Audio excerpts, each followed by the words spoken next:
बलदंड ऊसाची मुसळ उगवण्याचं काम अलीकडच्या काळामध्ये सुरू असलेलं आपल्याला दिसतं। सर्वांना नमस्कार। या ठिकाणी सर्व ऊस उत्पादक सभासदांचे प्रथमतः मनपूर्वक असं आपणा सर्वांचं या ठिकाणी सहर्ष स्वागत करतो।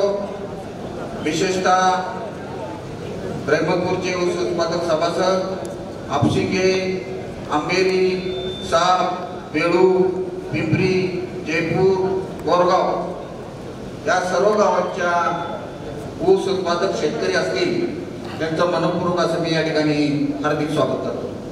प्रचाराच्या निमित्तानं या ठिकाणी उपस्थित असलेले या राज्याचे माजी मंत्री, सह्याद्री सहकारी साखर कारखान्याचे चेअरमन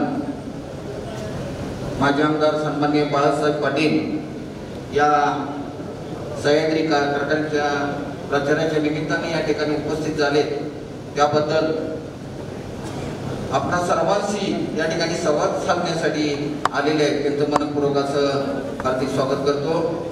या कार्यक्रमाच्या निमित्तानं राष्ट्रीय काँग्रेसचे सरचिटणीस अजिताप्पा पाटील चिखलीकर यांचंही मनपूर्वक असं हार्दिक स्वागत करतो। कराडचे पंचायत समितीचे माजी सभापती गोपाली देवस्थानचे मानकरी सन्माननीय देवराजदादा पाटील हे या ठिकाणी उपस्थित आहेत, त्यांचं मनपूर्वक असं हार्दिक स्वागत करतो। तसेच राष्ट्रवादी काँग्रेस पक्षाच्या सरचिटणीस सभापती माई साळुंगे यांचं मनपूर्वक हार्दिक स्वागत करतो।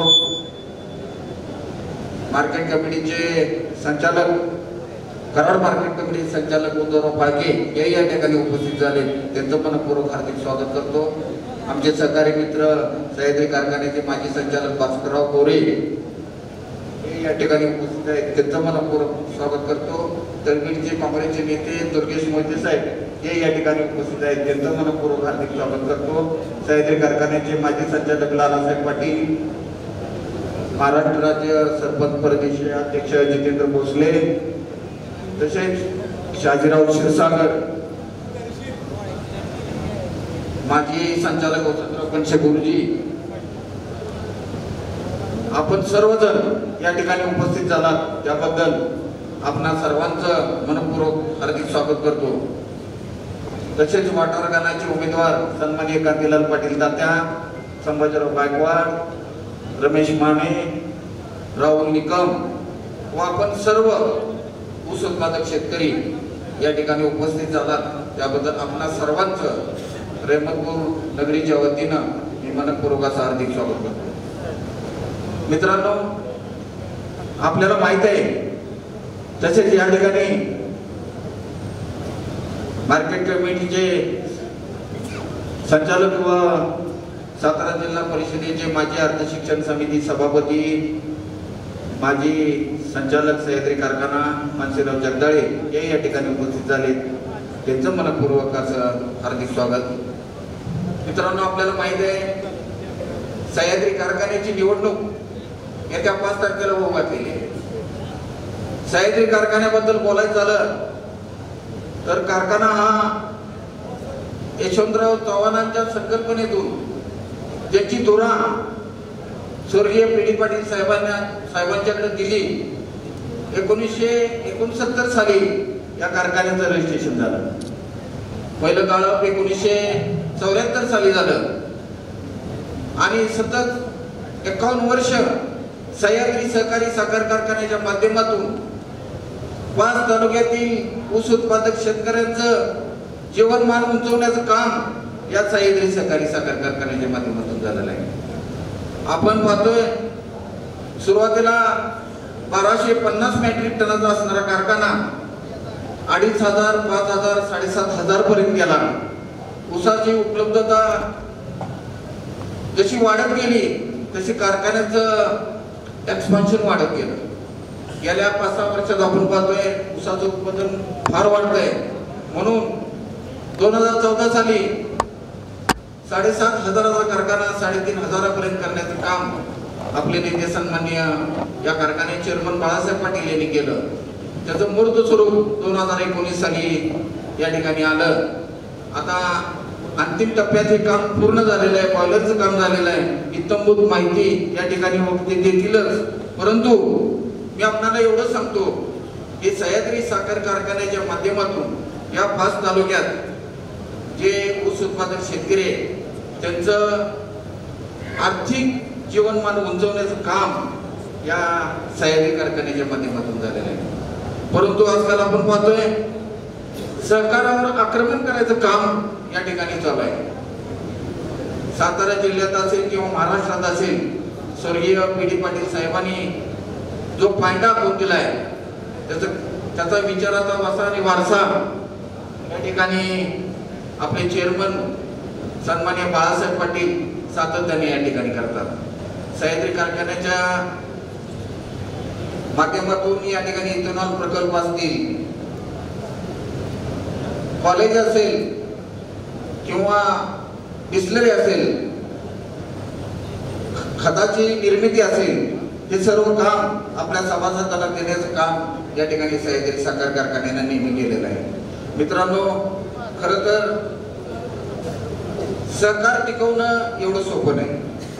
आपण सर्वजण पाहतोय 1974 साली झालेला हा सहकारी साखर कारखाना पहिलं काळ ज्यावेळेला झालं, त्याच्यानंतर 1984-85 साली मला वाटतं आपल्याकडं तुमचं पाणी आलं. आणि 84-85 सालाच्या पूर्वी आपण जर मागं वळून पाहिलं तर फार बिकट परिस्थिती होती आपली. पण गेल्या 30-40 वर्षात आपल्या रहमतपूर विभागातील सर्व गाव असतील, आंबेरी असेल, आपशिंगी असेल, मेळव असेल, साप असेल, जयपूर असेल, पिंपरी असेल, वाठार असेल, रहमतपूर असेल, तारगाव असेल, या शेतकऱ्यांचं किती समृद्ध शेतकरी झाला हे आजकाल आपण सर्व खेड्यात फिरताना आपण पाहतो. खरोखर आपल्यावर फार मोठे उपकार या सह्याद्री सहकारी साखर कारखान्याच्या माध्यमातून झालेले आहे. कारण आपला सर्व जो वर्ग आहे तो शेती करतो. अलीकडच्या काळात तरुण मुलं 110-120 टनाचं उत्पन्न या ठिकाणी काढलं जातं. म्हणून आजकाल खाजगी कारखानेवाले या 4-5 वर्षात आले आणि आक्रमण करण्याचं काम या साखरावर केलं जात आहे. आपण पाहतोय की जर सहकार टिकला नाही तर काय परिस्थिती होती. शेजारी कारखान्यांच्याकडे पाहिल्यानंतर आपल्या लक्षात येतं की वाईट परिस्थिती होईल. हे आजकाल 4 महिन्यात आमदार झाल्यानंतर त्यांना स्वप्न पडायला लागली की आपण सह्याद्री सहकारी साखर कारखाना आपण विकत घेऊ. विकत एवढ्यासाठी म्हणतोय मी मित्रांनो, येणारे 2-3 दिवस फार अडचणीचे आहेत. आपण जर मतदानाच्या बाबतीत काही जर झालं तर आपण मालकी हक्क गमावणार आहोत. म्हणून सहकार टिकला पाहिजे असं मी या ठिकाणी विनम्रपणे सांगतो. कारण सहकाराशिवाय या सभासदांच्या मालकी हक्क या ठिकाणी नसतो. खाजगी कारखान्यावर तुम्ही जावा, तुमच्या लक्षात येईल तिथं आज सुद्धा आपल्याला एंट्री मिळत नाही. कारखान्याच्या बाबतीत बोलायचं झालं तर महाराष्ट्रातील एक सहकारातील अग्रगण्य साखर कारखाना म्हणून सह्याद्रीकडे बघितलं जातं. स्वर्गीय पी.डी. पाटील साहेबांनी सह्याद्री पॅटर्न म्हणून या ठिकाणी महाराष्ट्रात त्याचं नाव केलं. सह्याद्री कारखान्याचं नाव केलं म्हणजे आपल्या सर्व सभासदांचं नाव केलं.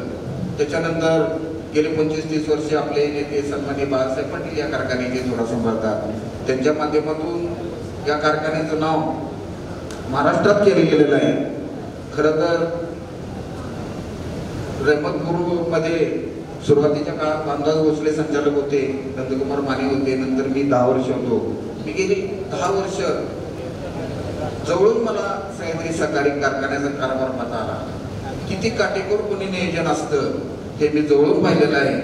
परंतु अलीकडच्या काळात ज्यांना सहकार टिकवता येत नाही ते सुद्धा समोरच्या पॅनलमध्ये साधी पतसंस्था आपल्याला टिकवता आली नाही, ते सुद्धा या ठिकाणी उमेदवार म्हणून उभे राहिले. आपल्याला विचार करण्याची वेळ आलेली आहे. चांगली माणसं या ठिकाणी आपल्याला निवडून दिली पाहिजे आणि सह्याद्री कारखान्याच्या पाठीमागं ठामपणे उभं राहिलं पाहिजे. या कारखान्याने काय उच्चांक दराची परंपरा दिली. अचूक आणि अत्याधुनिक वजन काठी दिली, ऊसाची बिले वेळे बँकेवर खात्यावर जमा केली, ऊस वजनाची माहिती SMS द्वारे मोबाईलवर केलेली आहे. कारखाना पुरस्कृत 32 उपसा जलसिंचन योजना या ठिकाणी आहे. प्रतिदिन 45,000 लिटरचा RS व NA उत्पादन, प्रतिदिन 1 लाख लिटरचं इथेनॉलचं उत्पादन, पारदर्शी व काटेकोर व्यवस्थापन, ऊस उत्पादक शेतकरी समाजाच्या सर्वांगीण प्रगतीसाठी सदैव प्रयत्नशील राहिलेला आहे. म्हणून मी जाता एवढंच म्हणेन, सह्याद्री कारखाना हा आपला ऊस उत्पादक सभासदांचा पांडुरंगाचं पवित्र मंदिर. आपल्याला एका 5 तारखेला पांडुरंगाच्या चरणी आपण ही देणगी अर्पण करूया. पर्यंत जाऊन आपल्या मतदानाचा हक्क बजावावा. सर्व कार्यकर्त्यांना विनंती आहे की शक्यतो स्वागत सत्कार प्रेमंत आनंदा कोरे, त्याचबरोबर पिंपरीचे सभासद मानसिंगराव पवार,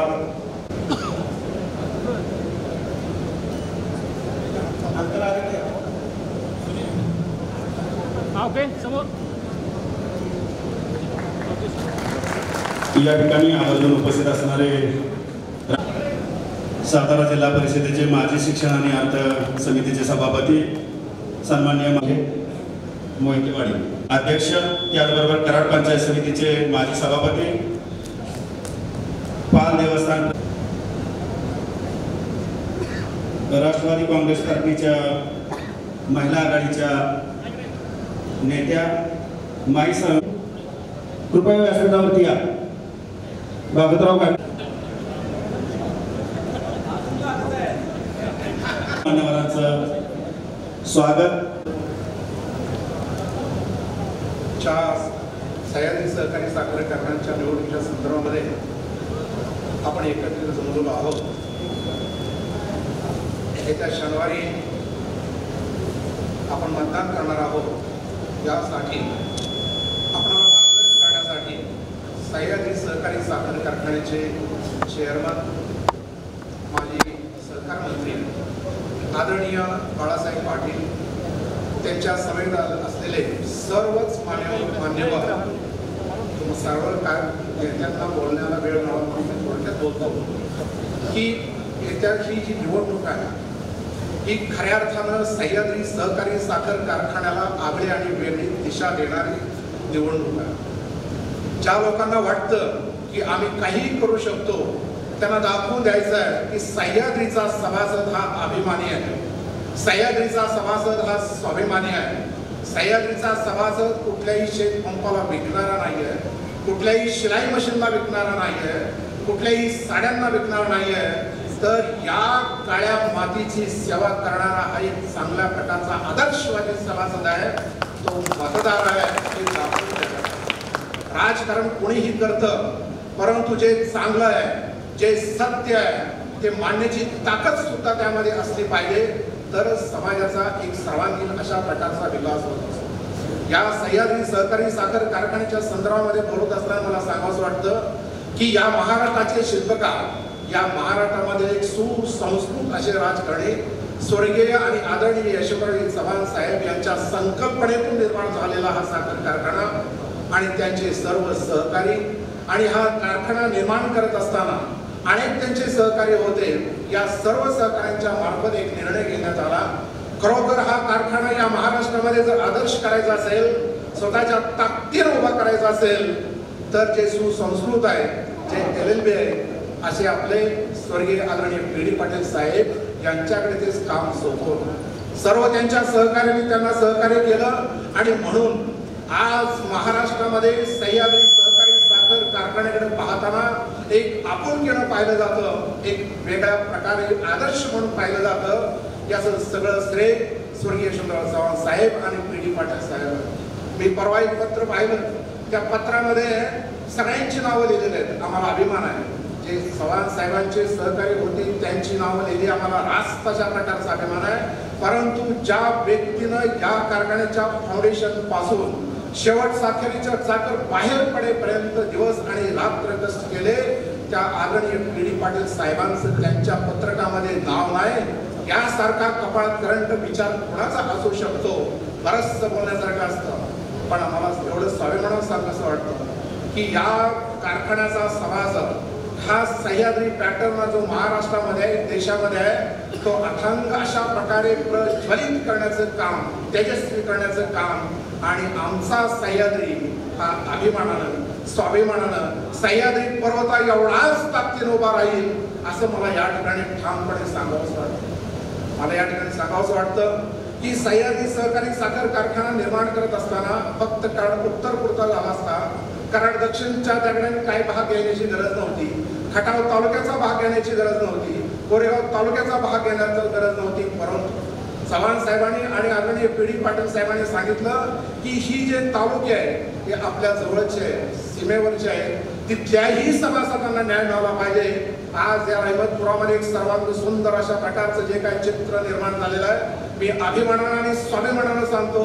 की या रहमतपूरच्या विकासामध्ये ज्या काही इमारती उभ्या राहिलेल्या आहेत यापैकी 70% वाटा हा सह्याद्री सहकारी साखर कारखान्याच्या बिलातून आलेला आहे. कारण सह्याद्री सहकारी साखर कारखाना नेहमीच म्हणतो आणि जो शेतकरी कष्ट करतो, ज्या शेतकऱ्याच्या कपाळावरून घाम खाली पडतो, ज्या शेतकऱ्याच्या पाठीवर बल झालेलं असतं आणि त्याच्या टाचेतून माती निघत नाही, नखातून माती निघत नाही, अशा सभासदांना फक्त सह्याद्री सहकारी साखर कारखानाच वेळेत बिल देत असतो. हा एक आदर्श महाराष्ट्रामध्ये आहे, या सातारा जिल्ह्यामध्ये आहे. आणि म्हणून आमच्या सभासदांना अधिक न बोलता मला सांगावंसं वाटतं की ही 50 वर्षाची जी परंपरा आहे, चव्हाण साहेबांचं जे स्वप्न आहे, यशवंतराव चव्हाण साहेबांचं जे स्वप्न आहे, आदरणीय पी.डी. पाटील साहेबांचं आहे आणि तितक्याच ताकदीनं, तितक्याच हिमतीनं, तितक्याच जिद्दीनं आणि अभ्यासपूर्वक आपले नेते आदरणीय बाळासाहेब पाटील आणि जो काही कारखाना चाललेला आहे त्यांच्यावर आपण असा विश्वास दाखवा की इथून पुढे 50 वर्ष कधी या सह्याद्री सहकारी साखर कारखान्याकडे तिरप्या नजरेनं बघण्याची कोणाची ताकद झाली नाही पाहिजे. अशा हिमतीनं तुम्ही गप बशी या चित्रावर तुम्ही मतदान केलं पाहिजे. बऱ्याच लोकांना माहित नाहीये की एकूण 10 पत्रिका आहेत. या 10 पत्रिकांमध्ये प्रत्येक पत्रिकेमध्ये कोणाचं नाव वाचू नका, पण गप बशी दिसली की त्या ठिकाणी शिक्का उठवायचा, दुसरी पत्रिका ओपन केली की कोणा त्या ठिकाणी शिक्का मारायचा. मतदान अतिशय जागरूकपणे केलं पाहिजे. तुमच्याकडे काय लोक येतील, एवढं एक दे, अर्ध दे, थोडंसं दे, अशाने कधी त्या ठिकाणी ती मतपत्रिका बाद होत असते. तुम्हाला विनंतीपूर्वक सांगतो की 5 एप्रिल हा तुम्हा आणि आम्हा सर्वांच्या दृष्टीकडून एक मांगल्यमय दिवस आहे. पुढचं सगळं भविष्य आपण आदरणीय बाळासाहेब पाटील यांना त्या ठिकाणी घडवायची संधी द्यायची. एवढंच बोलतो आणि थांबतो. जय हिंद, जय महाराष्ट्र. धन्यवाद सर. यानंतर महाराष्ट्र राज्य सहकार विभागाचे माजी लेखा परिषदेचे अध्यक्ष, त्याचबरोबर धामणेरचे आदर्श सरपंच, कोरेगाव तालुका खरेदी विक्री संघाचे विद्यमान चेअरमन शहाजान क्षीरसागर, आपण आपलं मनोगत थोडक्यात व्यक्त करा. सह्याद्री सहकारी साखर कारखाना या संबंध सह्याद्रीच्या कार्यक्षेत्रामधील सभासदांच्या नसानसामध्ये ज्या कारखान्याचं नाव आणि त्या कारखान्याची संपूर्ण कार्यपद्धती माहिती आहे, अशा या कारखान्याच्या पंचवार्षिक निवडणुकीच्या निमित्तानं पी.डी. पाटील पॅनेलच्या प्रचारार्थ आज इथं रहमतपूरमध्ये आपल्या सर्व सभासदांची होत असलेली सभा आणि या सभेला मार्गदर्शन करण्यासाठी ज्यांनी गेल्या बऱ्याच वर्षामध्ये या कारखान्याची धुरा अत्यंत सक्षमपणे पेललेली आहे असे आपल्या सर्वांचे नेते आदरणीय बाळासाहेबजी पाटील साहेब, व्यासपीठावर उपस्थित असलेले जिल्हा राष्ट्रवादीचे अध्यक्ष, या विभागाचे सुद्धा नेते, आपल्या सर्वांचे नेते आदरणीय सुनील भैया माने आणि सर्व व्यासपीठ, मी नावं घेण्यामध्ये वेळ घालवत नाही. आपल्या सर्वांना माहिती आहे गेले 15-3 आठवडे झालं या कारखान्याच्या निवडणुकीच्या निमित्तानं संबंध या कार्यक्षेत्रामध्ये वेगवेगळ्या पद्धतीने प्रचाराची धुरा सगळीजण वाहत आहे. आपण प्रचार करतोय तसाच प्रचार त्या ठिकाणी समोरची मंडळी करतायत. हरकत नाही, प्रचार त्यांनाही करायला पाहिजे. लोकशाही म्हटलं, राजकारण म्हटलं की विरोधक असलाच पाहिजे. आदरणीय पी.डी. पाटील आता सांगितलं सरांनी, ज्या पद्धतीने स्वर्गीय यशवंतराव चव्हाण साहेबांनी त्या काळामध्ये या सगळ्या मंडळींमध्ये सगळी मंडळी आदरणीय आहेत, विगुणाना असतील, पेरळेकर असतील, सगळे आदरणीय आहेत. परंतु या सगळ्यांमधून बरोबर पी.डी. पाटील साहेबांची निवड केली, त्यालाही काहीतरी कारण असलं पाहिजे. त्यांना माहिती होतं चव्हाण साहेबांना, जे संबंध देशाचे उपपंतप्रधान होते, ज्यांच्या विचारावर, आचारावर, तत्वज्ञानावर आजही आपण महाराष्ट्र राजकारण करतो, त्या यशवंतराव चव्हाणांना ते नक्की माहिती होतं की हे रोपटं आपण ज्याला लावायला लावतोय त्या व्यक्तीच्या हातातून त्याचा वटवृक्ष झाल्याशिवाय राहणार नाही, ही खात्री होती त्यांना. आणि म्हणून आदरणीय पी.डी. पाटील साहेबांच्या हातामध्ये ती धुरा दिली. सर, आपण खंत व्यक्त केली ती बरोबर आहे. मी वाचलं नाही पत्रक ते, परंतु त्या पत्रकामध्ये जर पी.डी. पाटील साहेबांचं नाव नसेल तर तो नक्कीच कपाळ करंटीपणा असू शकतो. कारण ज्या व्यक्तीनं ते रोपटं लावलं आणि ते उंचीपर्यंत नेलं, ते एकदम चांगल्या पद्धतीने चालवलं, एक सह्याद्री पॅटर्न निर्माण केला, त्या माणसाचं नाव घेण्यामध्ये आपल्याला काय त्या ठिकाणी वाईट वाटत असेल मला माहिती नाही. विरोधात असलं तरी नाव घ्यायला हरकत नाही. चांगल्याचं चांगल्याला चांगलं म्हणण्याची भूमिका सुद्धा त्या ठिकाणी निश्चितपणे असायला पाहिजे, परंतु दिसून येत नाही. मी आपल्या सर्वांना सांगेल, ज्या स्वर्गीय यशवंतराव चव्हाण साहेबांच्या नावानं संपूर्ण राजकारण चालतं, सहकार चालतो, इतर राजकारण चालतं, प्रत्येकानं त्या ठिकाणी विरोधक असो आणि कुठल्या विचाराचा असो, चव्हाण साहेबांचं नावच घ्यायचं, त्याच नावाने त्या ठिकाणी राजकारण करायचं. आज त्या नावाने आपल्याला पॅनल सुद्धा बघायला मिळतात. पण काय होते विचार चव्हाण साहेबांचे, त्यांचे आचार काय होते, त्याच्यावर आपण कधी विचार करणार आहात का नाही? चव्हाण साहेबांचे विचार असे नव्हते, ते अतिशय त्या ठिकाणी म्हणजे त्या विचारावर जर चालायचं म्हटलं, मी पालीला सुद्धा म्हटलं की ते अभ्यासलं पाहिजे, ते वाचलं पाहिजे आणि त्या पद्धतीने आपण वागलं पाहिजे. एक शांत, संयमी, सज्जन व्यक्तिमत्व त्या ठिकाणी आपल्या महाराष्ट्राला लाभलं होतं आणि त्याच दर्जानं आदरणीय पी.डी. पाटील साहेबांनी त्या ठिकाणी काम केलं. एक कराड सारख्या संवेदनशील नगरपालिकेमध्ये सलग 42 वर्ष नगराध्यक्ष होणं ही साधी सोपी गोष्टच नाही. ग्रीनिज बुकामध्ये नोंद झाली, अमुक झालं, तमुक झालं, सगळं बरोबर आहे. पण तुम्हाला पटतं का 42 वर्ष एखादी नगरपालिका, ती पण कराड सारखी संवेदनशील नगरपालिका, एका व्यक्तीला सलग आपला नेता म्हणून त्या ठिकाणी मानतं, म्हणजे त्याच्या अंगामध्ये काय गुण असतील, किती सज्जनपणा असेल, ही गोष्ट आपण लक्षात घेतली पाहिजे. आणि म्हणून त्यांच्याच मुशीत आणि कुशीत वाढलेलं आदरणीय बाळासाहेब पाटलांचं नेतृत्व आहे. आम्ही बऱ्याच वेळा त्यांना म्हणत असतो, साहेब टीका करा, तुम्ही बोललं पाहिजे, तुम्ही त्या ठिकाणी बोला, उत्साहाच्या भरामध्ये आम्ही बोलतो, परंतु आम्हाला ते थांबवतात, सांगतात की नाही, आपला संस्कार हा नाहीये, आपण त्या मार्गाने जायचं नाही, आपलं काम चांगलं आहे, आपण सर्वांसाठी त्या ठिकाणी काम करतोय आणि म्हणून त्याच मार्गाने आपण आपलं काम करत राहायचं, हे त्या ठिकाणी सातत्यानं सांगत राहतात. 3,500 हेक्टरवर त्या ठिकाणी क्षेत्र ऊसाचं असताना चालू झालेला सह्याद्री कारखाना, साहेब सांगतात त्यांच्या भाषणामध्ये, आज 22,000 हेक्टर त्या ठिकाणी नोंद आहे. क्षेत्र वाढलं, इरिगेशन त्या ठिकाणी आलं, ठिबक झालं, अमूक झालं, कारखान्याचं टनेज वाढलं लोकांचं, हे सांगतात. परंतु ज्या दूरदृष्टीपणानं आदरणीय पी.डी. पाटील साहेबांनी उपसा सिंचन योजना त्या ठिकाणी कराड तालुक्यामध्ये केल्या, त्या उपसा सिंचन योजनांमुळे त्या ठिकाणी एवढं मोठं क्षेत्र वाढलं, हे आपण विसरता कामा नये.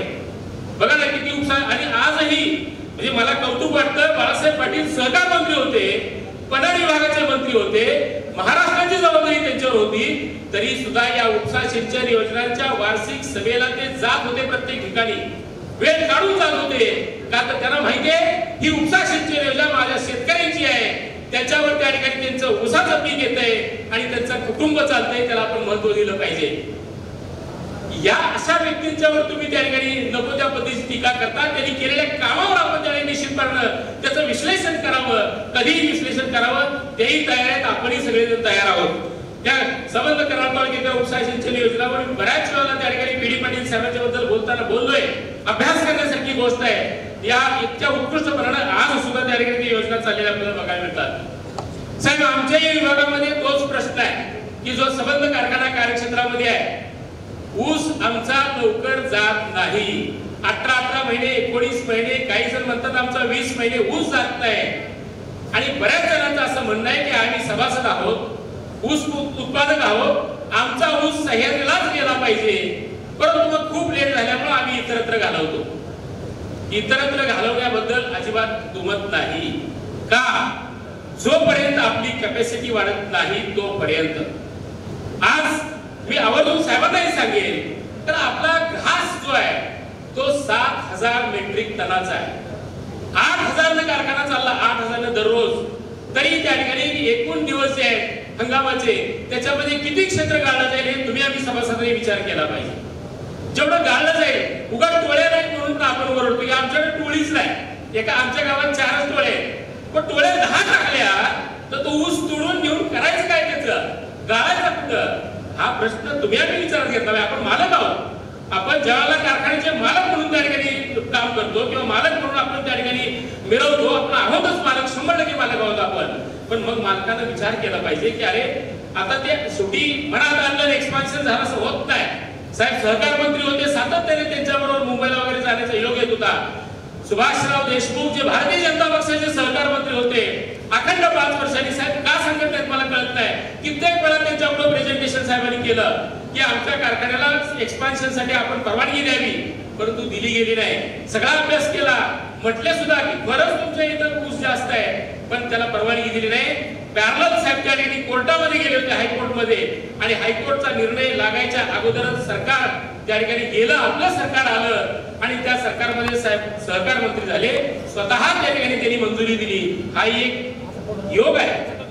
आपण ज्याला दूध शर्करा योग म्हणतो, असाच योग आहे की ज्या माणसाने सातत्याने एक्सपान्शन साठी प्रयत्न केला त्याला एक्सपान्शनला त्या ठिकाणी त्यांच्या फाईलवर सही झाली नाही, त्या फाईलवर सही करण्याचा त्यांनाच अधिकार देण्याचं काम या आदरणीय पवार साहेबांनी त्या ठिकाणी केलं आणि मग ते एक्सपान्शन त्या ठिकाणी सुरू झालं. त्याबद्दल साहेब आणखी त्यामध्ये सांगतीलच काय अडचणी आल्या, परंतु मी नक्की सांगेल त्यामधला माहिती घेणारा सभासद यानंतर मी आपल्याला सांगेल की पुढचा सीजन हा पूर्ण क्षमतेने म्हणजे जवळपास दररोज 13,000 मेट्रिक टनाने त्या ठिकाणी चालेल आणि त्यावेळेला ही तक्रार राहणार नाही, निश्चित राहणार नाही. आणि म्हणून सभासदांना मी सांगेल की आपण बिंदास्त राहा. इथून पुढचा कालखंड हा तुमचा आमचाच निश्चितपणे असणार आहे. ज्या सह्याद्रीचा मेसेज येतो, मेसेज किती बिल दिलं, सह्याद्रीचा डांगोरा मिटला जात नाही. जास्तीचा दर दिला तरी कुठं त्या ठिकाणी त्याची पेपरला बातमी येत नाही.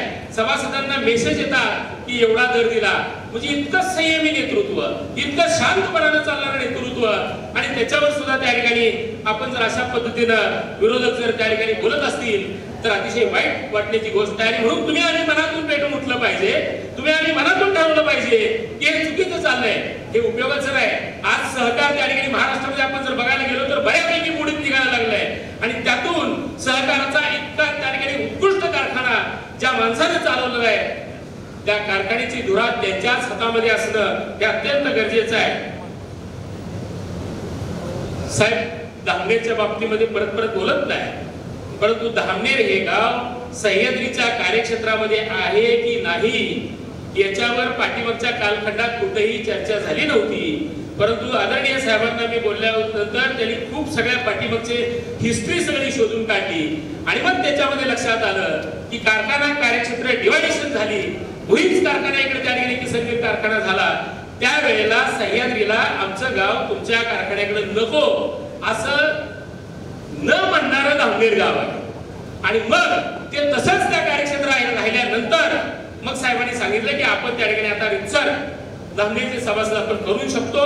आणि मग त्या ठिकाणी काही सभासदांचे जे शेवट ऊस आले ते ठिकाणी घेतलं, साखर संघाला त्याच्या संदर्भातला प्रस्ताव केला आणि मग त्यानंतर माझं सभासद झालं, बाकीचं राहिलं 100% होणार आहे. नाही होणार असं तर अजिबात भाग नाही, कारण शेअर कॅपॅसिटी जी आहे, भाग भांडवलाची मर्यादा जी आहे त्या भाग भांडवलाची मर्यादा आत्ता त्या ठिकाणी वाढलेली आहे एक्सपान्शनमुळे. नक्कीच 10-15,000 सभासद वाढतील आता मला माहिती आहे, खात्री पुढच्या वर्षीच्या कालखंडामध्ये. आणि म्हणून पण साहेब मी एकटा नाही, माझ्या दोन्ही बाजूला 2 सभासद धामणेरचे अजून आहेत. देवराज दादा अजून 2 आहेत, फक्त नावं दुसऱ्या गावांमध्ये गेले. माहिती बरोबर आहे ना. त्यामुळं आम्ही 3 आहोत, आता काळजी करू नका. फार मोठं धाडस साहेबांनी केलं. संचालक मंडळाचा चेहरा कोणा बदलावा, बरेचसे संचालक त्या ठिकाणी साहेबांनी 5-25% बदलावेत असा आतून आवाज होता साहेब, आतून बऱ्याच लोकांचा आवाज असा होता. एवढं मोठं साहेबांनी धाडस केलं की 15 संचालक नवीन घेतले. 15 नवीन संचालकाला घेऊन त्या ठिकाणी ही इनिंग जोरदारपणे त्या ठिकाणी करण्याची भूमिका साहेबांनी घेतली. आणि जे जुने संचालक होते त्या स्वतः संचालकांनी सांगितलेलं की साहेब आम्ही थांबतोय, नव्याला संधी द्या. हे मोठे पण बघा, इथं बसलेत अविनाश तात्या आहेत, मानशीराव, बरेच मंडळी जुनी इथं बसलेली. सकाळी स्वतः साहेबांना सांगितलेलं आहे की आम्ही त्या ठिकाणी थांबतोय, लालासाहेब येतात आमचे पाहुणे, परत म्हणतील माझं नाव घेतलं नाही. त्या सगळ्यांनी सांगितलंय की आम्ही साहेब थांबतोय, तुम्ही नव्याला संधी द्या, पण कारखाना आपल्या हातात राहिला पाहिजे. त्याचं कारण राजकारणासाठी नाही, सभासदांसाठी कारखाना राहिला पाहिजे, तो चांगला आहे असा चालला पाहिजे, आणि म्हणून तुम्ही त्या ठिकाणी हा कारखाना चालू ठेवा.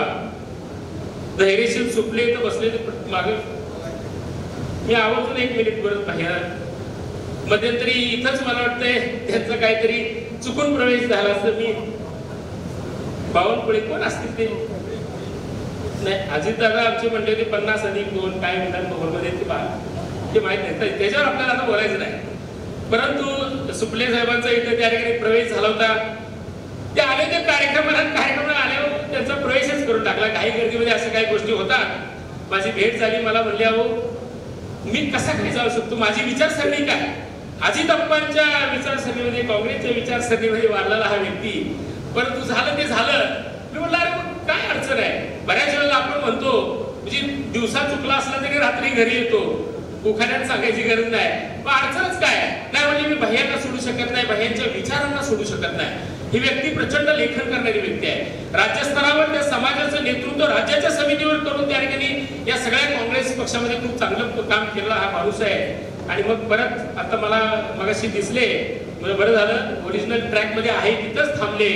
आता सुपले साहेब मी विनंती करेन की आता अजितप्पा जरी आले असले तरी त्या प्रेमात न पडता भैयांच्या सोबतच राहा, भैयांच्या सोबत राहा.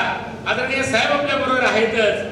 आणि भैया तुम्हालाही सांगेल की चांगल्या विचाराचा कार्यकर्ता आहे, खूप गतिशील कार्यकर्ता आहे. त्यांनाही पुढे मागे कधीतरी चांगल्या पद्धतीची संधी द्यायला कुठं देता येईल ती द्या, नक्कीच द्या अशी एक विनंती करेन. आणि जास्त न वेळ घेता खूप चांगल्या पद्धतीनं भैया आपण कार्यक्रम इथं सभा आयोजित केली, त्याबद्दल तुमचं आणि सगळ्या टीमचं कौतुक करेन. सर्व 21 उमेदवारांना संचालक म्हणून येत्या 5 तारखेला आपण त्या ठिकाणी कबलसीच्या चिन्हावर शिक्का मारून पुढे पाठवावं. आणि मी परवाही बोललो होतो की दोन्ही पॅनलची बेरीज ही आपल्या एकट्याला पुढे क्रॉस करायची आहे, फरकानं क्रॉस करायचे आहे, एवढं आपण सगळ्यांनी डोक्यामध्ये ठेवावं अशी विनंती करतो आणि थांबतो. जय हिंद, जय महाराष्ट्र. घातलेल्या सह्याद्री सहकारी साखर कारखान्याच्या पंचवार्षिक निवडणुकीच्या निमित्तानं आज रहमतपूर या परिसरामध्ये चांगलं भव्य दिव्य अशी प्रचार सभा आयोजित केली. या प्रचार सभेचे प्रमुख महाराष्ट्र राज्याचे माजी मंत्री, सह्याद्री कारखान्याचे चेअरमन आदरणीय माजी आमदार बाळासाहेब पाटील साहेब, व्यासपीठावर उपस्थित असलेले या नगरीचे माजी नगराध्यक्ष, राष्ट्रवादी काँग्रेस शरद पवार गटाचे अध्यक्ष सुनील भैया माने, काँग्रेसचे राष्ट्रीय कार्यकारिणीचे सरचिटणीस सन्माननीय अजित अप्पा, ज्यांनी आत्ताच मार्गदर्शन केले ते लेखा समितीचे अध्यक्ष शाजीराव अण्णा, जिल्हा परिषदेचे माजी सभापती मनशिंगराव जगदाय साहेब, व्यासपीठावर उपस्थित असलेले या नगरीचे माजी नगराध्यक्ष आनंदराव कोरे, तसेच राष्ट्रवादी काँग्रेसच्या कार्यकारिणी सदस्या संगीताताई माई, सर्व उमेदवार, सन्माननीय व्यासपीठ, माझ्यावर आलेले आमचे पालीचे कारखान्याचे माजी संचालक भास्करराव गोरे, मार्केट कमिटी संचालक उद्धवराप्पा, उपस्थित सर्व या परिसरातील या नगरीतील सर्व सुज्ञ स्वाभिमानी सभासद, पत्रकार मित्र, बंधू आणि भगिनी, प्रचाराची खऱ्या अर्थानं अंतिम टप्प्यामध्ये आपला प्रचार आला. आज रहमतपूर नगरीमध्ये ही सभा होत असताना आपण जर पाहिलं, खऱ्या अर्थानं आपले नेते स्वर्गीय चव्हाण साहेबांनी या कारखान्याची निर्मिती करत असताना आपले नेते स्वर्गीय आदरणीय पी.डी. पाटील साहेबांनी हा कारखाना सर्वसामान्य शेतकरी सभासदांचा कारखाना झाला पाहिजे हा दृष्टिकोन डोळ्यापुढे ठेवून जवळजवळ 4 ते 5 तालुक्याचं कार्यक्षेत्रातील शेतकऱ्यांना खऱ्या अर्थानं संजीवनी देण्याचं काम केलं. महाराष्ट्रामध्ये जर आपण बघितलं तर या ठिकाणी स्वर्गीय चव्हाण साहेब असतील, स्वर्गीय वसंतदादा असतील, या थोर नेते मंडळींनी खऱ्या अर्थानं सहकार हा महाराष्ट्रामध्ये रुजवण्याचं काम केलं. आपल्या जिल्ह्यातील नेते आदरणीय कैलासोचे आर.डी. पाटील साहेब असतील, आदरणीय स्वर्गीय पी.डी. पाटील साहेब असतील, यशवंत भाऊ असतील, विकुनाना केवळकर असतील, आबासाहेब पार्लेकर असतील, या सर्व थोर मंडळींनी या जिल्ह्यामध्ये सहकार्याची बाळमुळं रुजवण्याचं काम केलं. आणि खऱ्या अर्थानं सहकारातून शेतकऱ्यांची उन्नती होत असते. आज आपण जर बघितलं की समोरचे दोन्ही पॅनेल, या पॅनेलचे प्रमुख कोण आहेत तर हे खाजगी कारखानदार आहेत. आज खाजगी कारखान्यामध्ये तुम्हाला आम्हाला सभासदांना हक्क मागण्याचा अधिकार नसतो, पण आपल्या सह्याद्री कारखान्यामध्ये आपला सभासद हा कारखान्याचा मालक आहे.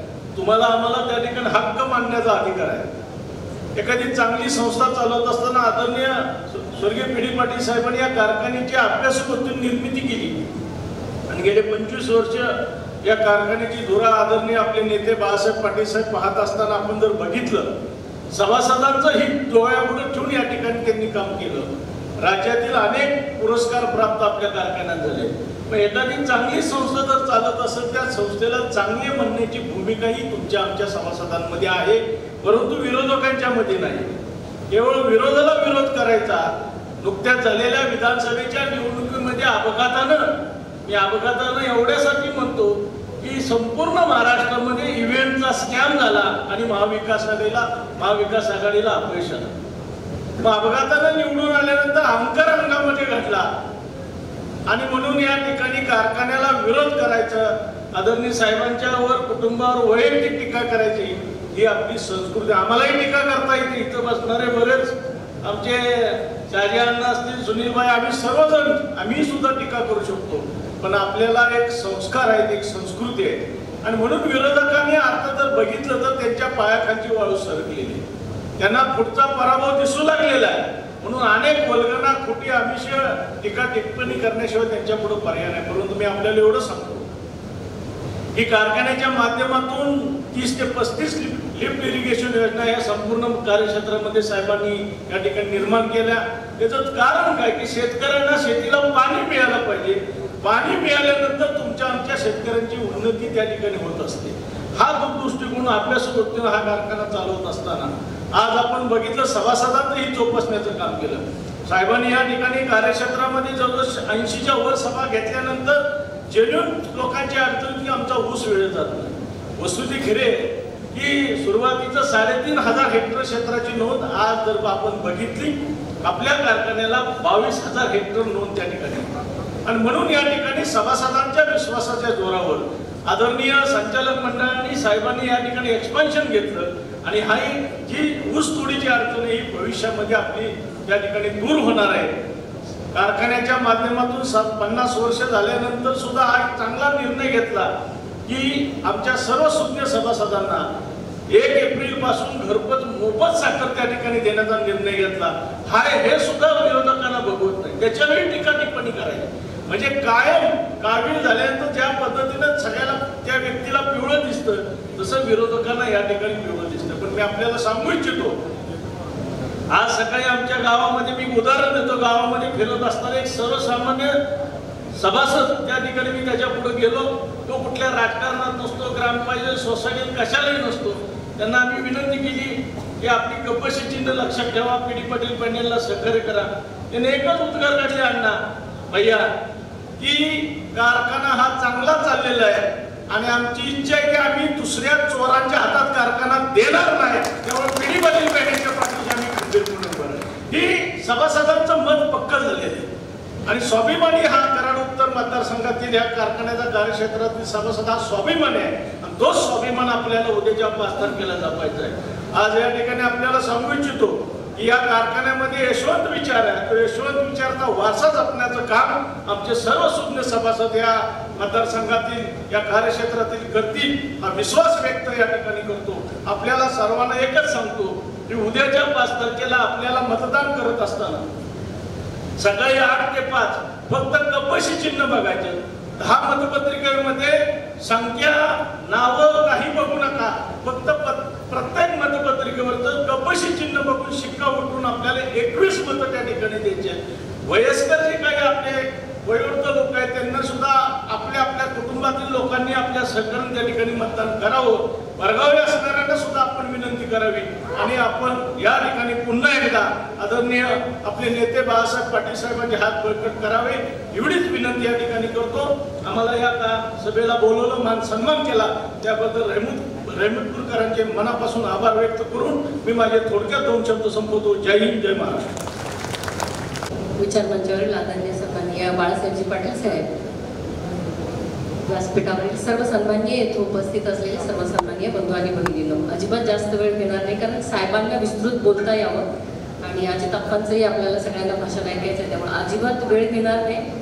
फक्त या प्रचार दौऱ्यामध्ये फिरत असताना काही अनुभव आले ते फक्त सांगते आता, कारण कारखान्याविषयी सह्याद्री विषयी आपल्या सगळ्यांनाच म्हणजे आमच्या सगळ्यांच्या मनात ज्या भावना आहेत त्याच सगळ्या भावना तुमच्या सगळ्यांच्या मनात आहेत, त्यामुळं त्या विषयावर मी अधिक बोलत नाही. फक्त एवढं सांगते की राष्ट्रीय पातळीवर या कारखान्याचा गौरव झालेला आहे. म्हणजे विचार करायला पाहिजे की राष्ट्रीय पातळीवर जेव्हा गौरव होतो तेव्हा किती उच्च दर्जाचं काम आपल्या हातून होतंय हे सगळ्यांनाच माहिती आहे. त्यामुळं त्याविषयी आता मी अधिक न बोलतो मला प्रचाराच्या दरम्यान जे अनुभव येतात ते सांगते. केवळमधलेच नाही तर भागात फिरताना सगळीकडे अनुभव येत आहेत ते असे आहेत की मागचं जे इलेक्शन झालं विधानसभेचं आणि विधानसभेच्या इलेक्शन मध्ये जे कट्टर विरोधक होते, ज्यांनी आपल्या घरासमोर येऊन गुलाल उधळला किंवा फटाके फोडले आणि त्या लोकांना आता इतका पश्चाताप झालेला आहे, ते प्रत्येक जण येऊन घरी येऊन सांगतायत की माई आमची फार मोठी चूक झालेली आहे आणि ही चूक दुरुस्त करण्याची संधी आम्हाला खूप लवकर मिळालेली आहे.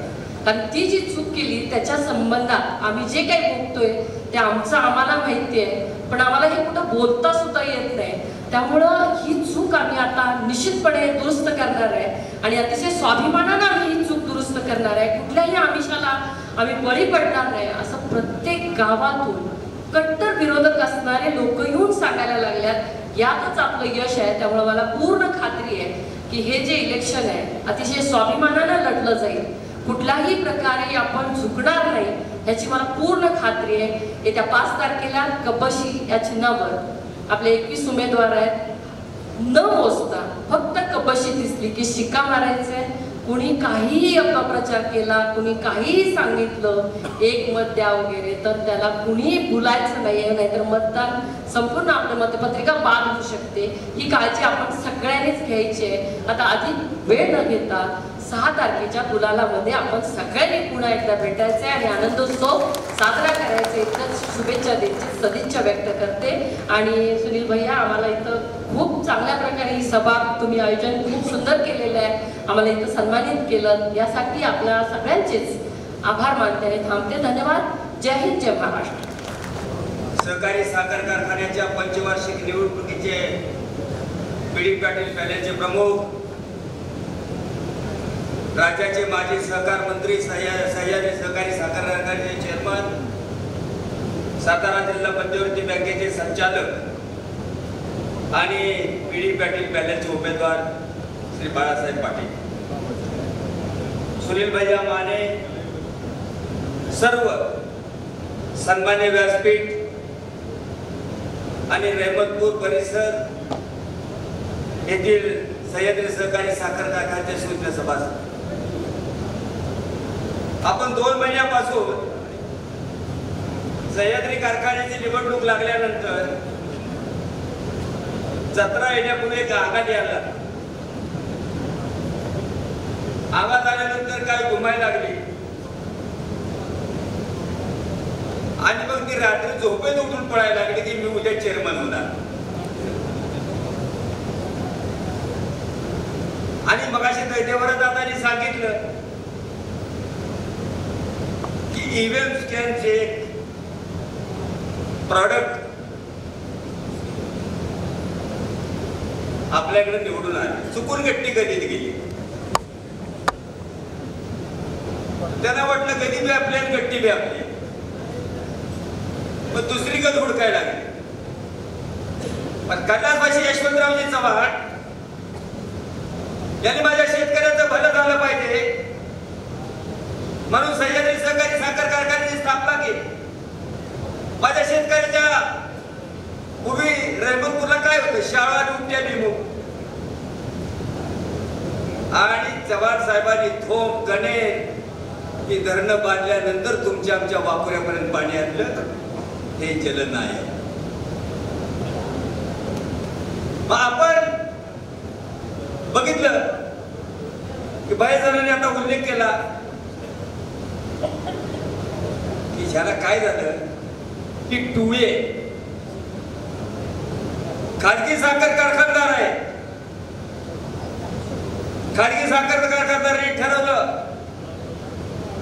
की आम्ही म्हणतो तो जर द्यायचं असेल तर आमच्या वाटेतला अडसर सह्याद्री सहकारी साखर कारखान्याचं बाळासाहेब पाटलांचा पराभव केला पाहिजे.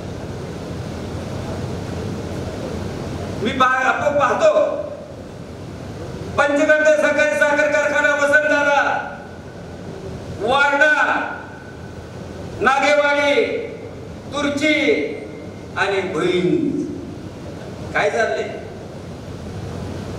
कुठे शेतकरी? कोण काळजी घेणार? चव्हाण साहेब निघून गेले. कुणाच्या मांडीवर डोकं ठेवायचं सांगा मला. पृथ्वीराज चव्हाणांचा पराभव झाला, बाळासाहेबांचा झाला, महाराष्ट्रात आघाडीचा पराभव झाला. कोणाकडे बघायचं आपण? म्हणून आपण सावध राहिलं पाहिजे. सह्याद्री सहकारी साखर कारखान्याची निवडणूक अत्यंत महत्वाची आहे. कारण चुकून आपला जर काय अंगात आलं तर आपण चुलीत पाणी वाटल्यासारखं. लोकांना वाटतंय काही नाही, आमदार आहेत ते दुसरे माझे पडलेले आमदार आहेत, पण हे पडे. आणि मग त्यांना काय वाटतं की आपण आता आमदारांचा पराभव केलाय, आपण सह्याद्री कारखान्यात बोलणं बघा, सह्याद्री कारखान्याला माजी चेअरमन करतो, त्यांना आता माझे आमदार केलाय.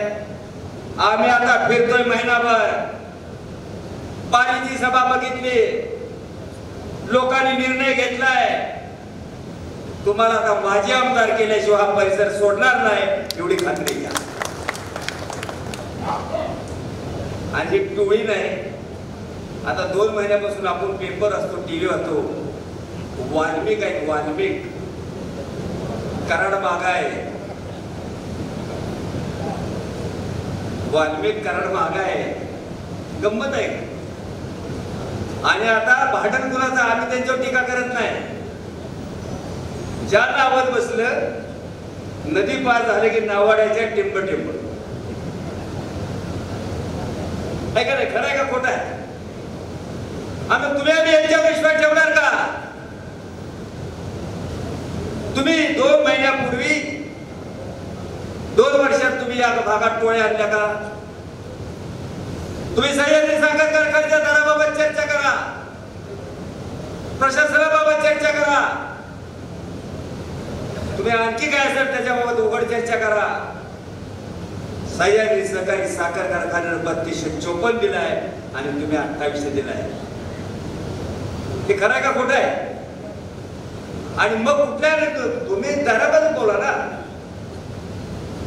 तुम्ही आता काय सांगायचे? साहेब म्हणले, मी बाळासाहेबांना 50 वेळा सांगतो, साहेब बदल झाला. मगाशी सुनील भैया तुमचं मी आभार मानतो, तुम्हाला धन्यवाद देतो. अनेक राजकीय स्थित्यंतर झाली, तुमच्यावर लय जणांचा डोळा होता, पण तुम्ही बोलला नाही. बाळासाहेबांची खंबीर साथ केली आणि शरद पवारांची साथ केली, त्याबद्दल खरंच मी तुम्हाला धन्यवाद. गुलाबराव पाटलांचा मगाशी ह्यांनी आमच्या सुपल्याबद्दल सांगितलं.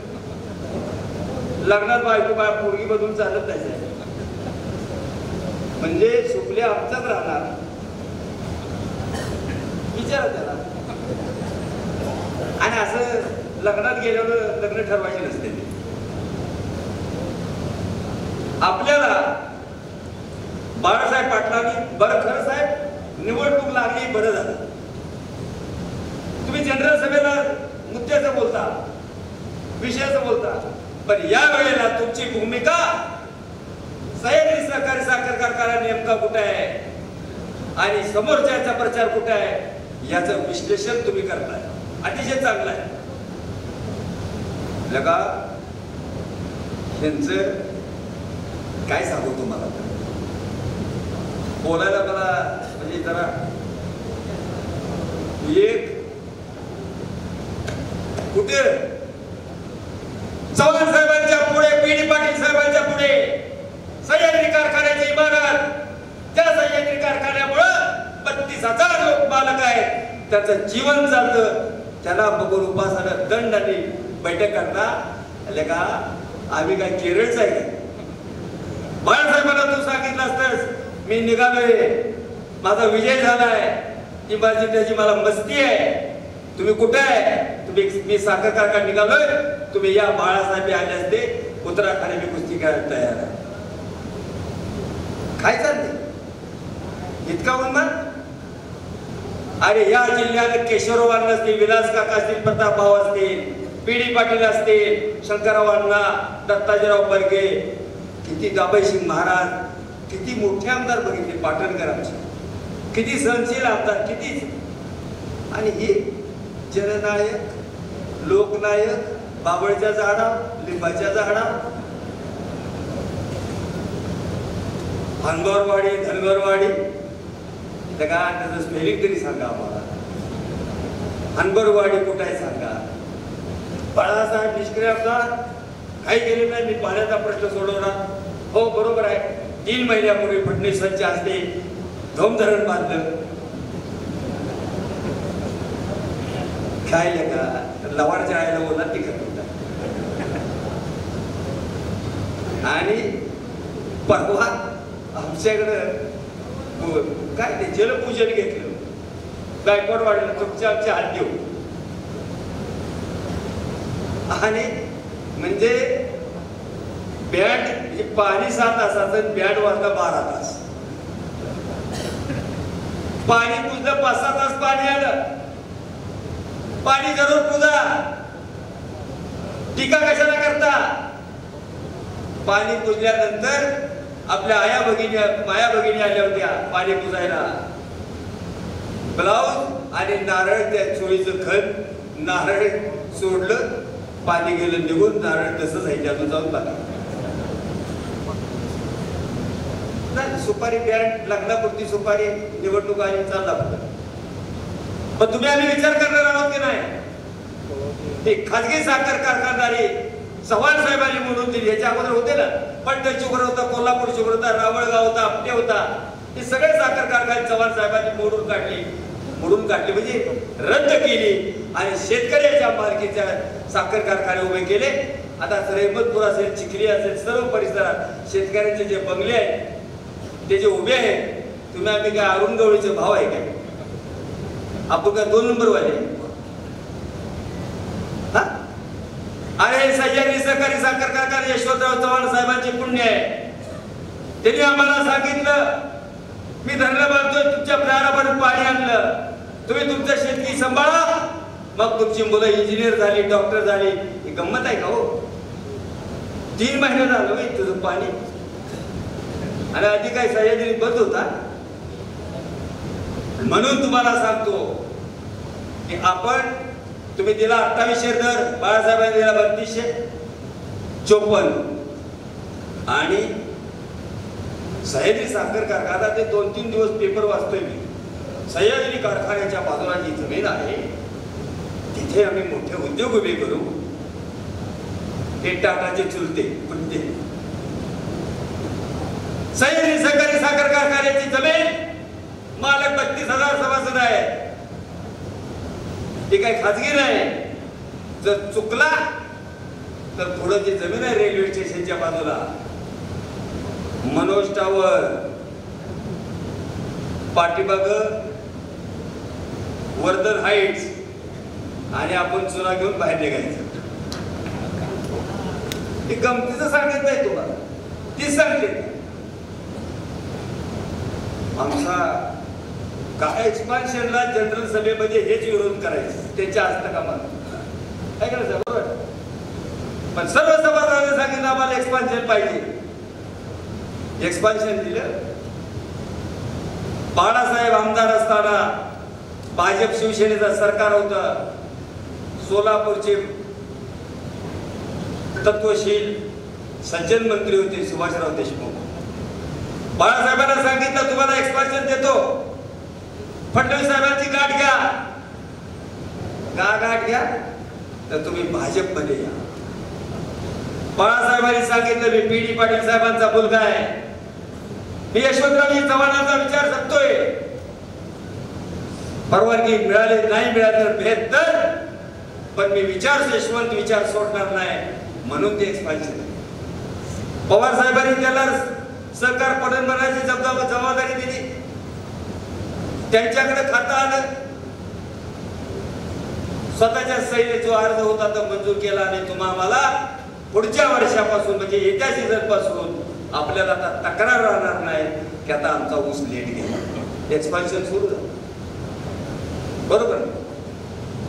म्हणून तुम्ही आम्ही अतिशय काळजी घ्या.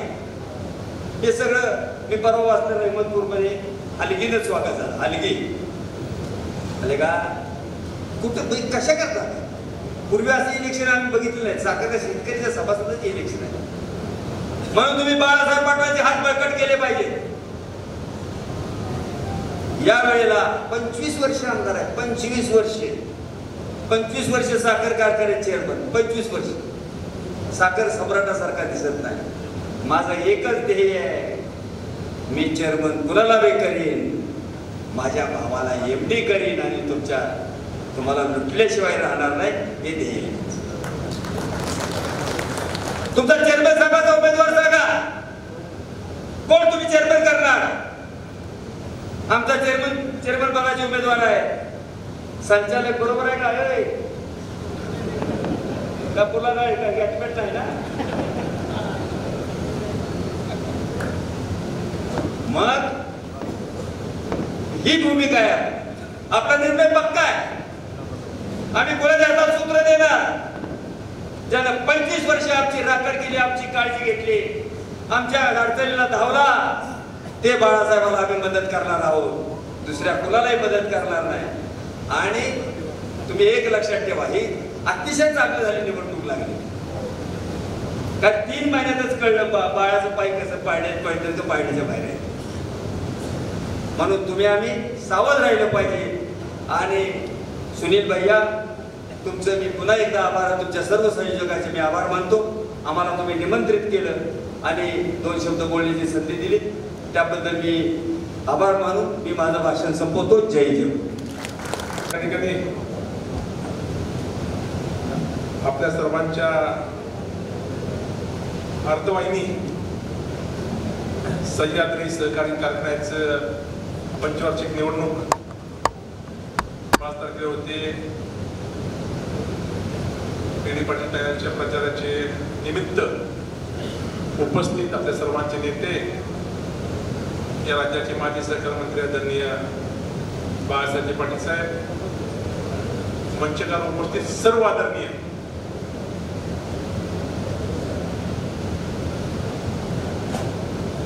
या ठिकाणी आपण सर्व स्फूर्ती सभासद आहोत. आपला कारखाना हा तुमच्या माझ्या दृष्टीने खूप महत्वाचा आहे. तो कुठल्या विचाराच्या हातामध्ये राहिला पाहिजे हा आपल्याला निर्णय घ्यायचा आहे. कुणाच्या हातामध्ये त्या ठिकाणी कारखाना चांगल्या पद्धतीने राहू शकतो हे आपल्या सर्वांना माहित आहे. या ठिकाणी समोर 2 पॅनल आहेत. आमदारकीचा इलेक्शन होऊन 6 महिने झाले नाहीत. शिवाजीराव 6 महिन्यामध्ये या माणसांनी सहकार्य केलं राजकारणामध्ये. त्या माणसाला ही माणसं बरोबर ठेवू शकली नाहीत. या सह्याद्रीच्या 32,000 सभासदांना कसं एकत्र ठेवू शकतो हा आपण विचार केला पाहिजे. त्या ठिकाणी आपण जर बघितलं, साहेब परवा देवराजाला एका कराडच्या नेत्याच्या घरी मीटिंग झाली होती.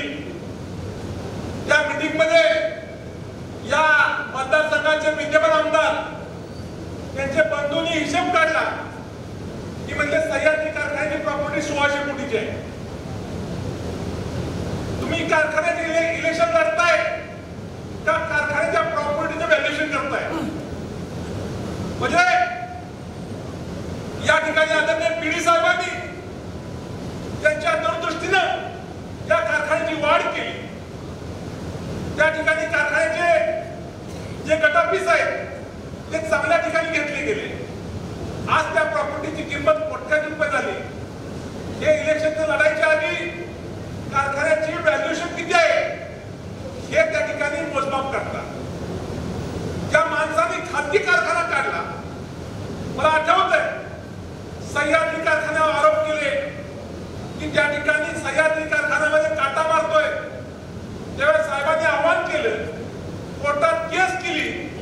महाबाजार एका पण तारखेला आलं नाही. जर तुमचं खऱ्या अर्थानं शेतकऱ्याचं दम असेल तर तुमच्या कारखान्यावर त्या ठिकाणी 20% त्या ठिकाणी वजन काटा मारण्याची प्रथा सुरू आहे.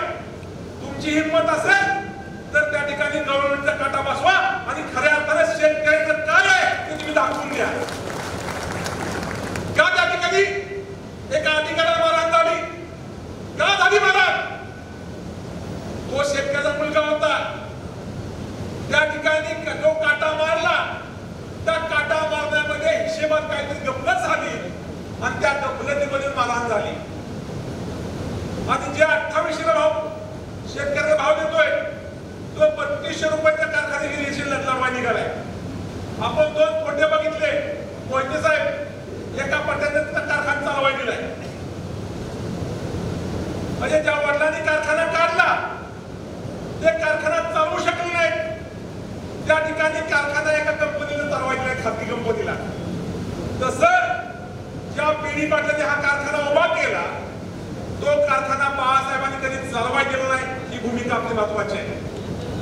आम्ही नेहमी साहेबांच्यावर असतो, साहेबांच्यावर चर्चा करतो. त्या ठिकाणी एखादं काम झालं तर राजकीय नेता पत्रकार परिषद घेतो, दराचं डिक्लेरेशन करतो, कामाचं डिक्लेरेशन करतो. आम्ही साहेबांना म्हणतो साहेब पत्रकार परिषद घ्या. ज्यावेळी त्यांनी त्या ठिकाणी 3260 रुपये आपण दर दिला, महाराष्ट्रामध्ये हायेस्ट दर दिला, त्या महाराष्ट्रातला जाधव साहेब बाकीच्या कारखाने 2800, 2700, 2900 रुपये दिला होता. परंतु सह्याद्रीने त्यावेळेला 3260 रुपये दिला. आम्ही साहेबांच्या बरोबर होतो. साहेबांना म्हणून साहेब पत्रकार परिषद घ्या. साहेबांनी कशासाठी म्हणजे 3260 देतोय, परंतु त्या ठिकाणी त्या शेतकऱ्याचा घामाचा मोबदला देतोय. मी उपकार करत नाही, त्यामुळे मी कधी पत्रकार परिषद घेणार नाही. तुम्ही बघा कधीही सह्याद्री कारखान्याच्या माध्यमातून दराची घोषणा केली जात नाही.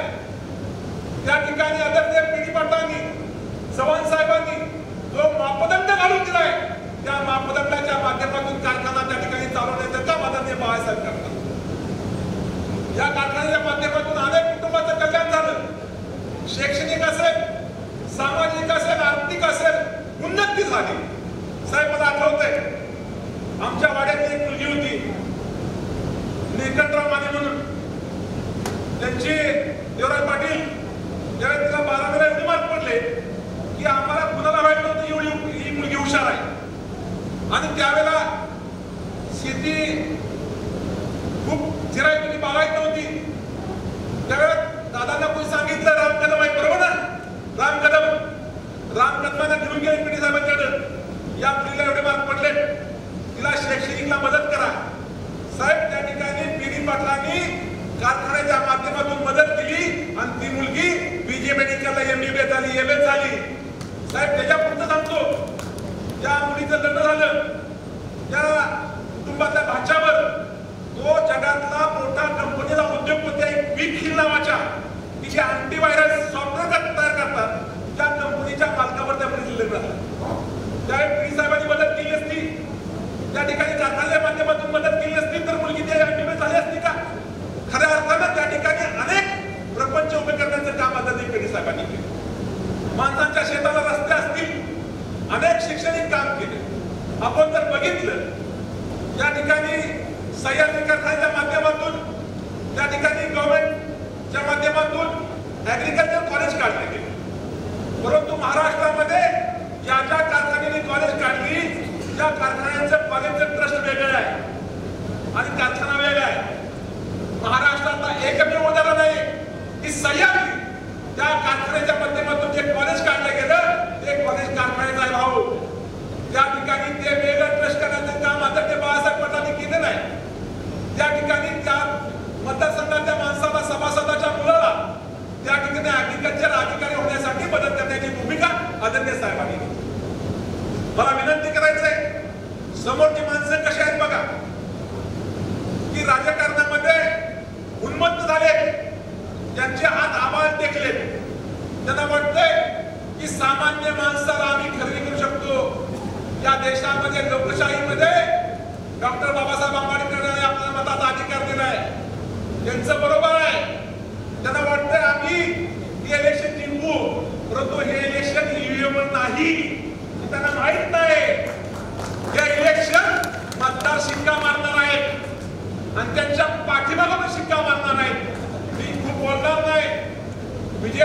म्हणजे 6 तारखेला त्यांचा सगळ्या कामाचा हिशेब करण्याची भूमिका आपण घेतली पाहिजे. मला निश्चित खात्री आहे या भागामध्ये जे सभासद आहेत सुज्ञ साहेबांनी आदरणीय मतदारसंघाची रचना असेल, कारखान्याचं कार्यक्षेत्र असेल, देवराज दादा मानशीराव दत्ता साहेब तुमच्यापेक्षा आम्हाला चुकतं माफ केले. म्हणजे आम्ही थोडस नागपूरगत होतो, मागास भाग. त्यामुळं ज्या ज्या वेळी आपली पटेल असतील, ज्या ज्या वेळी बाळासाहेब पटेल असतील, ज्यामुळे ते मंत्री असताना ते आमदार असताना जी जी आम्ही भागातली कामं सांगितली सर उदाहरण सर ती आता ते साहेबांनी केली. कारखान्याच्या माध्यमातून जी जी कामं सांगितली त्या ठिकाणी ती कामं करण्याचं काम आदरणीय बाळासाहेब पाटलांनी केलंय. त्यामुळे आपली नैतिक जबाबदारी आहे सगळ्या मतदारसंघापेक्षा या ठिकाणी वाटाघाटातनं आपण उच्चांकी मतदान करणार आहे का नाही? हात वर करा. नक्की ना? आवाज येत नाही नक्की का? म्हणजे शेवटी परतफेड केली पाहिजे. तात्या दोन्ही तात्या जर त्यांनी आपल्याला एवढे भरभरून दिले जितू बसले उद्यापासून घर न घर टिपायचं आणि माणसांना सांगायचं की 21 कपशा बघा बाकी काय बघू नका. आता आमच्या गावात सुरू केले माने धरू हे धरू, परंतु या ठिकाणी राजकारणामध्ये आम्ही कधी विचार सोडला नाही आणि जे विचार आपल्यावर आहे त्या विचारासाठी थांबावं. त्यामुळे रहमतपूरमध्ये असं कुठलंही काम होणार नाही. 21 कपशीला मत देण्याचं काम आपण सर्वांनी केलं पाहिजे. त्यासाठी आपण थांबलं पाहिजे. आणि या ठिकाणी मी साहेबांचं मनापासून धन्यवाद मानतो की साहेबांनी खऱ्या अर्थानं हा कारखाना सामान्य सभासदांचा आहे, शेतकऱ्याचा आहे. एखाद्या सोसायटीचा चेअरमन झाला यशवंत तर त्याचं वागणं बदलतं. परंतु आदरणीय बाळासाहेब पाटील या कारखान्याचे चेअरमन आहेत, राज्य साखर संघाचे अध्यक्ष होते, त्या ठिकाणी राज्याचे सहकार मंत्री होते. एक शेवटचं उदाहरण सांगतो थांबतो. त्या ठिकाणी यशवंतराव साहेब त्या ठिकाणी सहकार मंत्री होते. साहेबांचा दुपारी मला एकदा फोन आला, पवार साहेब म्हणजे अध्यक्ष कुठे आहे तुम्ही? म्हणून साहेब रहमतपूरला आहे. म्हणून काय काम आहे? तर म्हणले पवारवाडीला एक कोणते पवार आहे त्याचा 20 गुंठ ऊस राहिला आहे. म्हणून मी साहेब बघतो काय अडचण आहे. मी फोन केला म्हणजे रस्त्याची अडचण आहे. साहेब म्हणले त्या माणसाचा ऊस गेला पाहिजे. असा महाराष्ट्राच्या सहकारामध्ये असा माणूस दाखवा की 20 गुंठ्यासाठी त्या ठिकाणी सामान्य शेतकऱ्याला माणसाचा ऊस आला पाहिजे आणि त्याला पैसा घामाचा मिळाला पाहिजे. हा विचार करण्याच्या माणसाच्या पाठीमागे राहायचं तर त्या ठिकाणी काटा मारणाऱ्या माणसाच्या पाठीमागे राहायचा हा विचार केला पाहिजे. आपण निश्चित करायला अशा अपेक्षा करतो. थांबतो. जय हिंद, जय महाराष्ट्र. हे देखील आपल्याला सर्व सभासदांना अभिवादन करते. उपस्थित सर्व या वाठार जिल्हा परिषद मतदारसंघ रहमतपूर परिसरातले सर्व ज्येष्ठ मंडळी, उपस्थित सर्व सभासद, शेतकरी, सर्व पत्रकार बंधू आणि भगिनी, आज आपल्या सह्याद्री कारखान्याच्या पंचवार्षिक निवडणुकीच्या निमित्तानं आपण इथं सभा आयोजित केली. गेले 2 दिवस पावसाचं वातावरण तयार झालंय आणि त्यामुळे ही सभा कुठे घ्यायची हा प्रश्न आपल्या सर्वांच्या पुढे होता. आणि मग या कार्यालयामध्ये आपण सभा घेतली. या सभेला आपण चांगला प्रतिसाद दिला.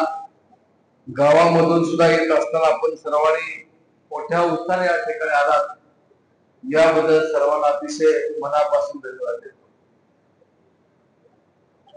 आज या ठिकाणी आपली प्रचार सभा होत असताना त्याचा अजितरावांनी उल्लेख केला की निवडणूक हे निमित्त आहे.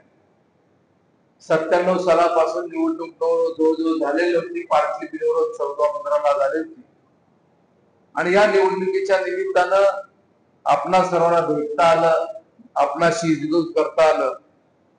आदरणीय यशवंतराव चव्हाण साहेब म्हणायचे की प्रत्येक निवडणुका हे वेगळं काहीतरी शिकवतात. लोक शिक्षणाचा भाग हा निवडणुकीच्या माध्यमातून असतो आणि त्या निमित्तानं 50 वर्षाचा लेखाजोखा आपल्या सर्वांच्या पुढे मांडण्याची संधी मला त्या निमित्तानं आहे. आपल्या सर्वांना कल्पना आहे, आदरणीय यशवंतराव चव्हाण साहेबांच्या विचारातून सह्याद्री कारखान्याची स्थापना निवडणुकीत झाली. कारण कराड तालुका हा भौगोलिकदृष्ट्या मोठा तालुका. कराड उत्तर मध्ये आणि दक्षिण मध्ये असे 2 विधानसभा मतदारसंघ. दक्षिण कराड आणि वाळवा तालुका शेजारी आणि कृष्णेचं वाहणारं पाणी, त्यामुळे बागायत मोठ्या प्रमाणावर होते. कराड मधून जाणारा, कराड शेजारून जाणारा कृष्णा कोणाला सुद्धा त्या भागामधून त्या ठिकाणी गेला.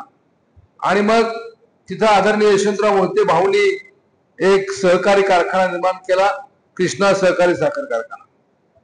कराड उत्तर मध्ये सुद्धा साहजिकच चर्चा सुरू झाली की आपणही कारखाना उभा केला पाहिजे. आणि मग चर्चा चालू असताना त्यामध्ये बराचसा कालावधी त्यामध्ये गेला. आणि हा कालावधी गेल्यानंतर पुन्हा मग सर्वांना आदरणीय यशवंतराव चव्हाण साहेबांनी एकत्र पुण्याच्या सर्किटवर सुद्धा बोलवलं आणि तिथं बरीचशी चर्चा झाली. नेतृत्व कोणाला द्यायचा हा प्रश्न आला, कारण जोखमीचं काम होतं. चव्हाण साहेबांनी आदरणीय पी.डी. पाटील साहेबांच्याकडे ही जबाबदारी दिली आणि सर्वांनी त्याला एक मुखानं मान्यता दिली.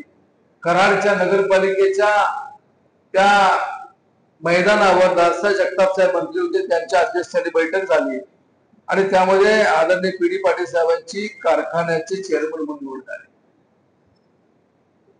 यशवंतराव चव्हाण साहेबांचं एक दूरदृष्टी होती. त्यांनी सांगितलं की तुम्ही निव्वळ कराड तालुक्यावर एक कारखाना चांगला चालवू शकाल, कारण कराड तालुक्यामध्ये साधारणपणे एक चित्र स्पष्ट होतं. धोम धरणाची मागणी सातत्याने होती, ते काम सुरू झालं होतं. कन्हेरची मागणी होती, ताळीचा संघर्ष सुरू होता, उरमोडीचा संघर्ष सुरू होता आणि हे सगळं पाणी येत असताना कराड मार्गे जाणार. त्यामुळे तालुक्यामध्ये निश्चित ऊस वाढणार. त्याच पद्धतीने एक एक्सप्रेस कॅनल हा सांगलीला जाणार होता. जो धोमचा कॅनल आहे जो आपल्या आपसिंगेच्या वरून जाणार होता, तो कॅनल जाणार होता. परंतु तासगाव तालुक्याच्या काही भागामध्ये त्याला विरोध झाला, त्यामुळे तो प्रकल्प रद्द झाला. पण खात्री होती की निश्चित तालुक्यामध्ये चांगल्या प्रकारचं पाणी. आणि मग चव्हाण साहेबांनी सांगितलं की तुम्ही निव्वळ कराड तालुक्यावर एक कारखाना चालू शकाल, पण भविष्याचा विचार करता शेजारच्या तालुक्यांचा समावेश करा. उद्देश काय होता की त्यावेळी एवढी कारखानदारी नव्हती. आणि मग जर कारखानाच असेल तर लोक ऊस लावण्याकडे लोकांचा दृष्टिकोन हा नव्हता. आणि मग जुना खानापूर तालुका ज्याच्यामध्ये 56 गाव आहेत, ज्यामध्ये आदरणीय चव्हाण साहेबांचं जन्मगाव आहे, त्याचा समावेश त्या ठिकाणी करण्यात आला. खटाव तालुक्याची 36 गावं, त्याचा समावेश करण्यात आला. आपला कोरेगाव तालुका, ही गावं यामध्ये घेण्यात आली. सातारा तालुका काशिरी पासून ते कामेरीपर्यंतच्या भागाचा समावेश त्या ठिकाणी करण्यात आला. त्याचप्रमाणे कराड उत्तर पूर्ण आणि कराड दक्षिणचा केसेपाडी पासून ते तांबे, आरेवाडी, गमेवाडी, साजूर, मोपडे, बेलदर एवढ्या भागाचा समावेश करण्यात आला. साहजिकच लोकांना वाटलं की आता कारखाना आपला झालेला आहे. कारखाना सुरू होत असताना 1250 मेट्रिक टन झाला. पण आदरणीय पी.डी. पाटील साहेबांनी सांगितलं की आपल्याला 10,000 टनावर जायचं. आणि मग तशा प्रकारची रचना करण्यात आली, तशा प्रकारची इमारती बांधण्यात आली आणि 1250 मेट्रिक टनाने कारखाना सुरू झाला. मी 50 वर्षाची एकंदर माहिती या ठिकाणी आणली आहे. 50 वर्षामध्ये सर्व वर्षाची माहिती मी तुम्हाला देणार नाही, पण या ठिकाणी आपल्याला फक्त मी 4 वर्षांची माहिती या ठिकाणी देणार आहे. 74-75 ला आपण कारखाना चालू झाला आपला 1250 मेट्रिक टनांचा. आपल्याकडे नोंद होती 3,395 हेक्टर नोंद. आपण गळीत केलं 1,57,561 टन गळीत केलं. हेक्टर उत्पन्न आपल्याला 74 टन 180 किलो एवढं हेक्टर उत्पन्न मिळालं. दुसऱ्या वर्षी हेक्टर मध्ये वाढ झाली, 3,875 हेक्टर हे 75-76 सालाला ऊसाची नोंद झाली. गळीत केलं आपण 2,02,34 टन केलं आणि हेक्टर उत्पन्न हे 75 टन 20 किलो एवढं त्या ठिकाणी झालं. चव्हाण साहेबांच्या शुभ हस्ते या कारखान्याच्या भूमिपूजन करण्यात आलं, मोळी टाकण्यात आली आणि 2 लाख टनाचं गळीत झाल्यानंतर आदरणीय यशवंतराव चव्हाण साहेबांना कारखान्यावर त्या ठिकाणी निमंत्रित करण्यात आलं. चव्हाण साहेब कारखान्यावर आले आणि बऱ्याच संस्थांमध्ये पद्धत आहे की आपल्याला संस्थेबद्दल काय वाटतं त्याचा रिमार्क लिहायचा असतो आणि त्याप्रमाणे चव्हाण साहेबांनी तिथं रिमार्क लिहिला. त्यांनी स्वतःच्या हस्ताक्षरावर लिहिलेला आहे. मी का वाचून दाखवतोय की 76 साली लिहिला हा रिमार्क, दूरदृष्टी किती होती हे आपल्या या रिमार्कमधून आपल्या लक्षामध्ये. साहेबांनी लिहिले, यशवंतराव चव्हाण साहेबांनी 2 लाख टनाचे गळीत पूर्ण ज्या दिवशी झाले त्या या कारखान्याच्या इतिहासातील महत्वाच्या क्षणी कारखान्यास योगाने भेट देऊ शकलो याचा आनंद आहे. श्री पी.डी. पाटील व त्यांचे सहकारी संचालक यांचे मनापासून अभिनंदन. साखर कारखानदारीच्या तज्ञांच्या मते ही कार्यपद्धती उज्ज्वल भविष्याचे द्योतक आहे. पुढे साहेब असं म्हणतायत, शिकाटीने, संयमाने व जाणतेपणाने विस्तार योजनेचा पाठपुरावा करणं आवश्यक आहे. आणि या सर्व वाक्याला अंडरलाईन केलेले आहे. मार्गात अडचणी आहेत, पण अडचणी केव्हा नसतात पुढे प्रश्नचिन्ह आहे. आणि पुढे लिहिलंय, माझा विश्वास आहे की श्री पी.डी. पाटील व त्यांचे सर्व सहकारी या अडचणीवर मात करतील. या यशस्वी मार्गक्रमाने मला मनस्वी आनंद आहे. पुढच्या वाटचालीत संपूर्ण शुभेच्छा. खाली सही आहे यशवंतराव चव्हाण, 8 मे 76. त्या वर्षी सांगितलं की भविष्याचा विचार करता विस्तार वाढ केली पाहिजे. पुन्हा काय घडलं की ऊसाचं क्षेत्र हे सातत्यानं वाढत गेलं. 4,000 हेक्टर झालं, 5,000 झालं, 7,000 झालं, असं वाढत वाढत हे क्षेत्र गेलं. आणि यामध्ये मी 22 हंगामाकडे आपलं लक्ष देऊ इच्छितो. आपण 1250 कारखाना साधारणपणे 86-87 ला 2,500 टनाचा केला, नंतर तो 5,000 टनाचा केला आणि 95-96 दरम्यान 7,500 टनाचा केला. आणि त्या वर्षी आपण आपल्याकडे नोंद होती 18,513 हेक्टर नोंद होती. आपण गळीत केलं 12,50,748 हेक्टर, 12,50,748 टन गळीत केलं. आणि उतारा आपल्याला मिळाला 11.11 हेक्टर. उत्पन्न मिळालं 72.686 किलो, 72 टन हे हेक्टर उत्पन्न मिळालं. वर्षाचे दिवस 365 आपल्याला शाळेत शिकवलंय, पण कारखाना त्यावेळेस चालला 251 दिवस कारखाना चालला. 8 जुलैपर्यंत कारखाना चालला. या भागामधून त्या काळामध्ये 2,51,000 टन गळीत आलं, ऊस आला. आणि पद्धत अशी आहे की शेवटी ज्यावेळेस त्यावेळेस मोबाईल नव्हते, कम्युनिकेशन नव्हतं, आणि शेवटी ज्यावेळेस कारखाना बंद करायची वेळ आली त्यावेळेस सर्व वाहनं आलेली खात्री केली. कार्यकारी संचालक, शेती अधिकारी सर्वांनी ती वाहनं हात घेतली. शेवटचं वाहन खाली झाल्यानंतर मग तिथं नारळ फोडला, गव्हाणीचं पूजन केलं आणि सायरन वाजवला. ती पद्धत आहे, सायरन वाजवला जातो. आणि सायरन वाजवल्याचा अर्थ असा, ऑड टाइमला सायरन वाजला याचा अर्थ असा की आता कारखान्याचं गळीत संपलेलं आहे. आणि हे सर्व अधिकारी बाहेर आले, चीफ केमिस्ट्री आत राहिले, कारण प्रोसेसचं काम सुरू होतं. बाहेर आल्यानंतर एक ट्रॅक्टर मालक तोडीने डम्पिंग ट्रॅक्टर उचलून आला. मग हे अधिकारी म्हणले कारखाना बंद झालाय, आम्ही काय करू शकत नाही. तरी सुद्धा ते म्हणलं तर साहेबांना फोन करून विचारा. कराडला पी.डी. पाटील साहेबांना फोन केला. आदरणीय पी.डी. पाटील साहेबांनी सांगितलं की गव्हाण बंद झालेलं आहे, मिल बंद झालेलं आहे, हे मला मान्य आहे, पण आपला वजन काटा चालू आहे का? ते म्हणजे वजन काटा चालू आहे. वजन करा, त्याला वजनाची स्लिप द्या आणि तो ऊस कुठं मागे नेऊन टाका, मग त्याला वजनाची स्लिप द्या. हे सरकारमुळे शक्य झालं, हे खाजगीमध्ये शक्य होऊ शकत नाही. आता मला सांगा, त्यावेळेस शेतकऱ्यांना तू परत घेऊन जा तर त्याला काय वाटलं असतं? आणि एवढ्या मोठ्या व्यवहारामध्ये 2, 2.5 काय 3 टन ऊसानं काय फरक पडतोय? पण सर्वसामान्यांच्या बद्दलची आत्मीयता ही सरकारामध्ये दिसते. त्याच पद्धतीने पुढे आपण जात असताना बघितलं तर आपली सातत्यानं ही वाढ होत गेली. 15,000 हेक्टर झालं, 16,000 झालं, अशी वाढ होत गेली.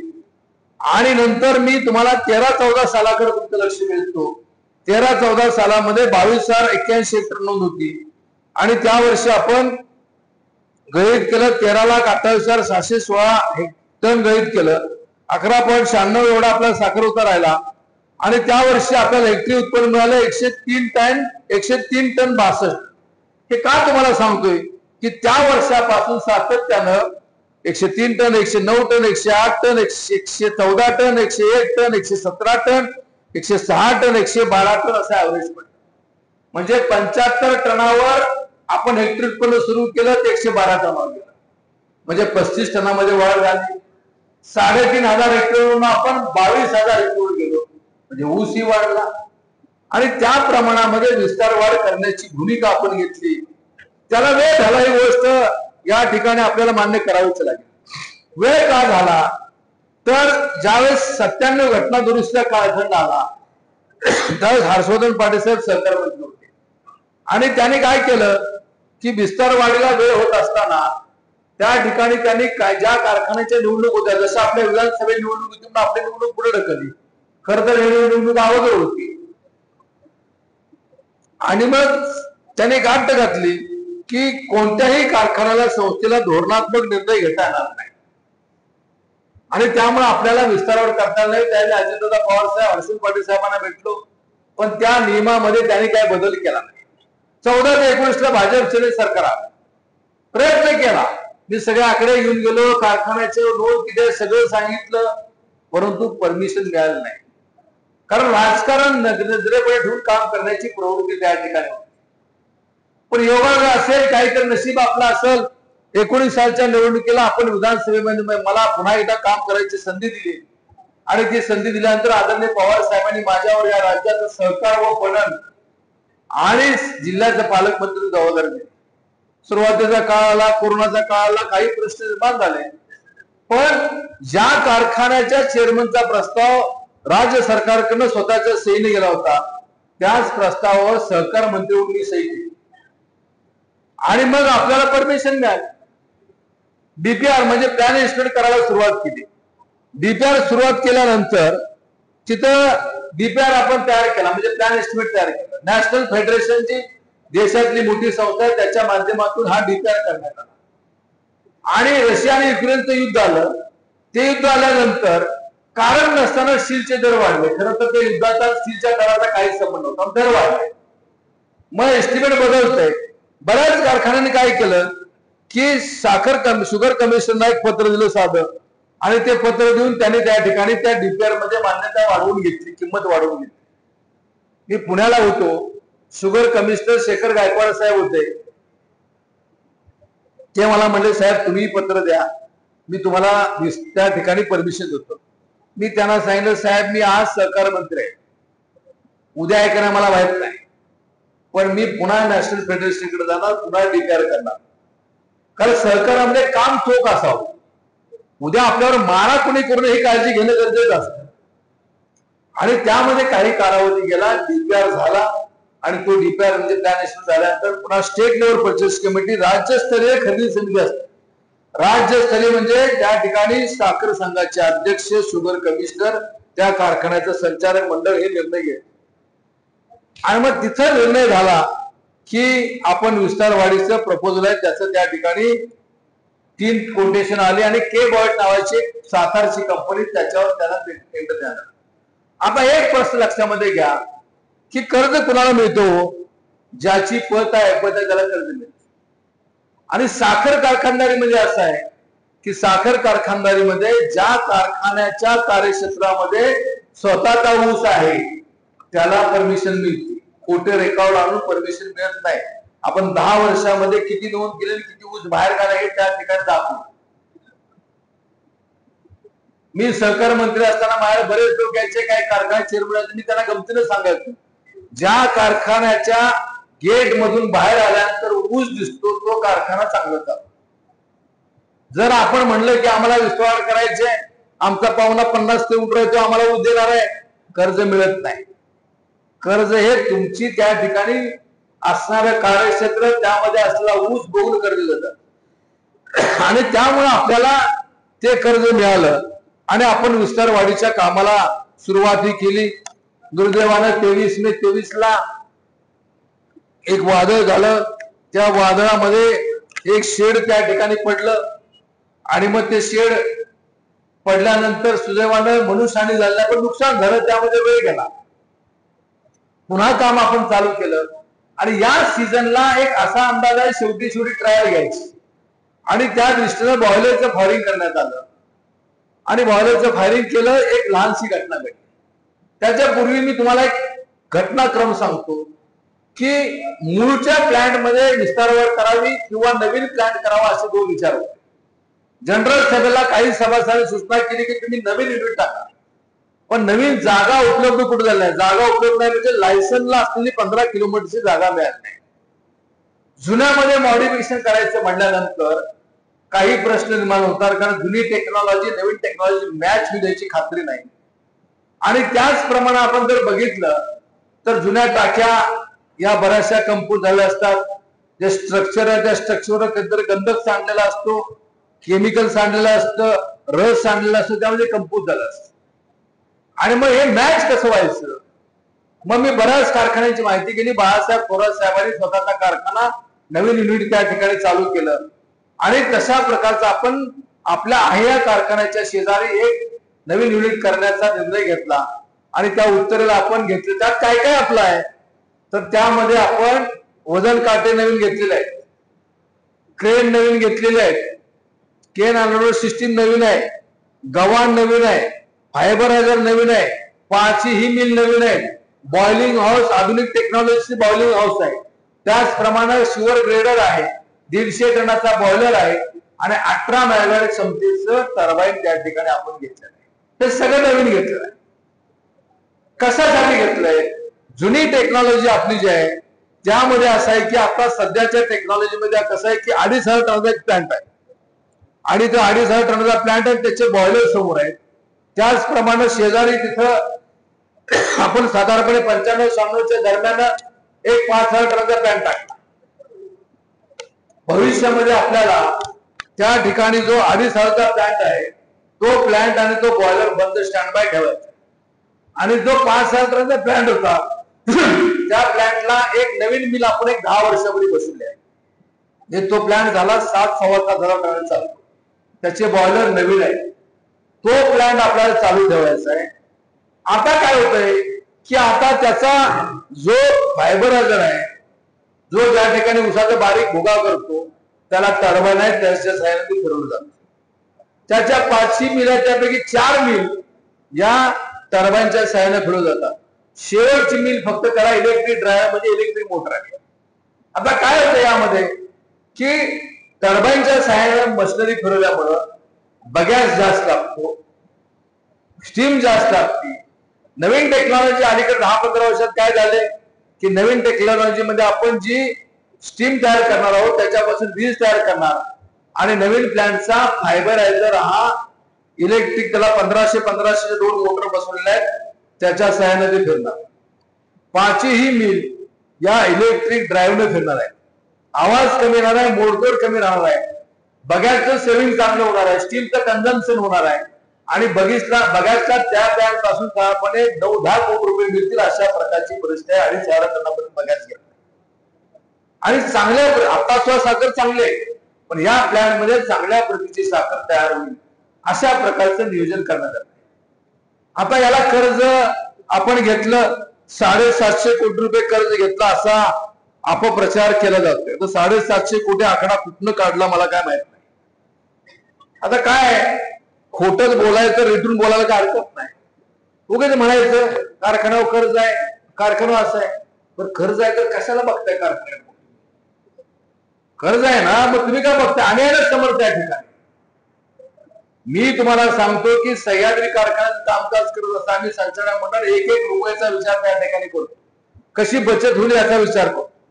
आपण आपली 50,000 लिटरची डिस्टरी आहे ती चांगली चाल आहे, ती 40 वर्षापूर्वीची आहे. आता मध्यंतरी 4-5 वर्षापूर्वी शासनानं एक योजना आणली की जे इथेनॉल तयार करतील BHE पासून त्यांना त्या ठिकाणी व्याजामध्ये सवलत द्यायची अशा प्रकारची घोषणा केली. मग आपण 1 लाख लिटरची एक डिस्टरी उभी करायचा निर्णय घेतला.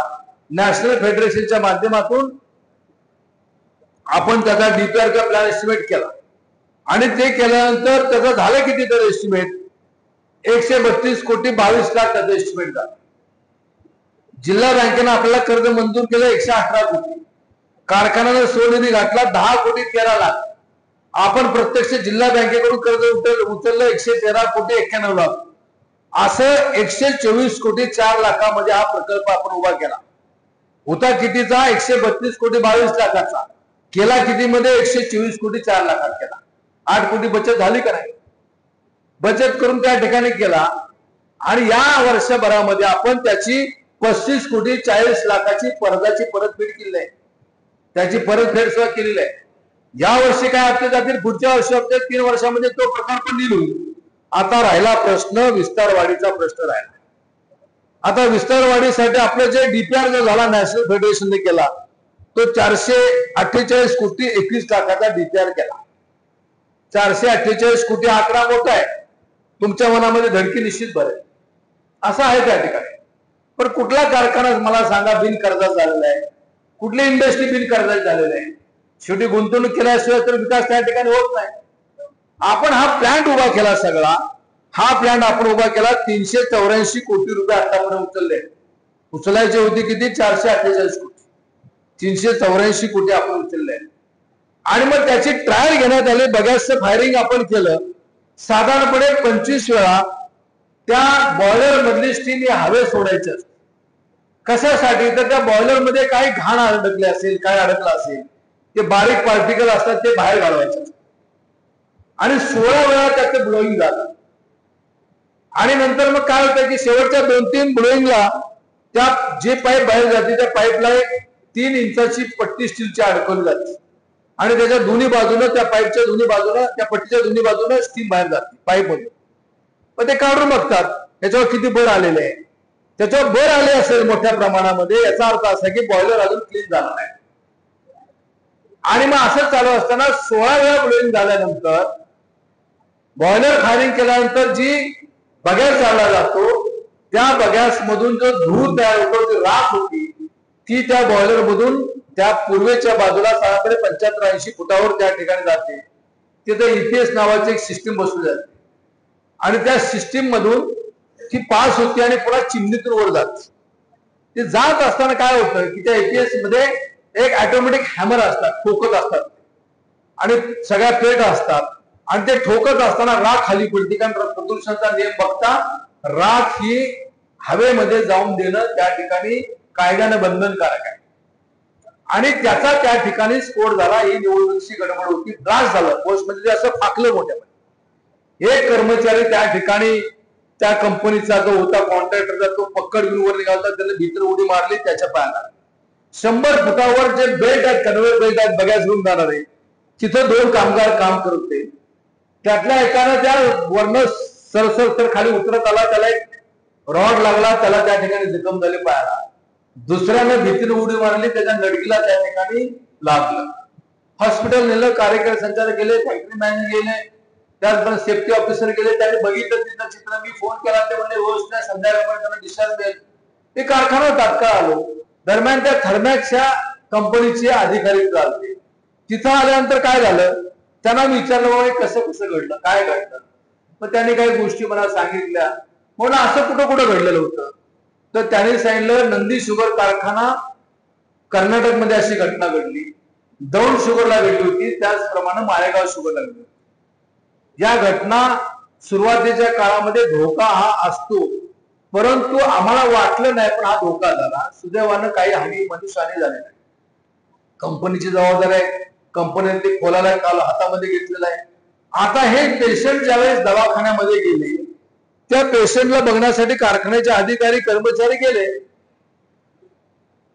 पण आता कारखान्याची निवडणूक आहे म्हटल्यानंतर काही लोकांना वाटलं की आता आपण बी जाऊन याचं श्रेय घ्यावं आणि त्याप्रमाणे ही मंडळी तिथं गेली. बरं जाताना काय आपण पाहुण्याला बघायला जाताना शूटिंग काढत जातो भाऊ, हे शूटिंग काढत त्या ठिकाणी गेले, रुग्णाला बघितलं, त्यांच्याशी बोलल्यानंतर त्यांच्या लक्षात आलं की हे सगळे बिहारचे उत्तर प्रदेशचे.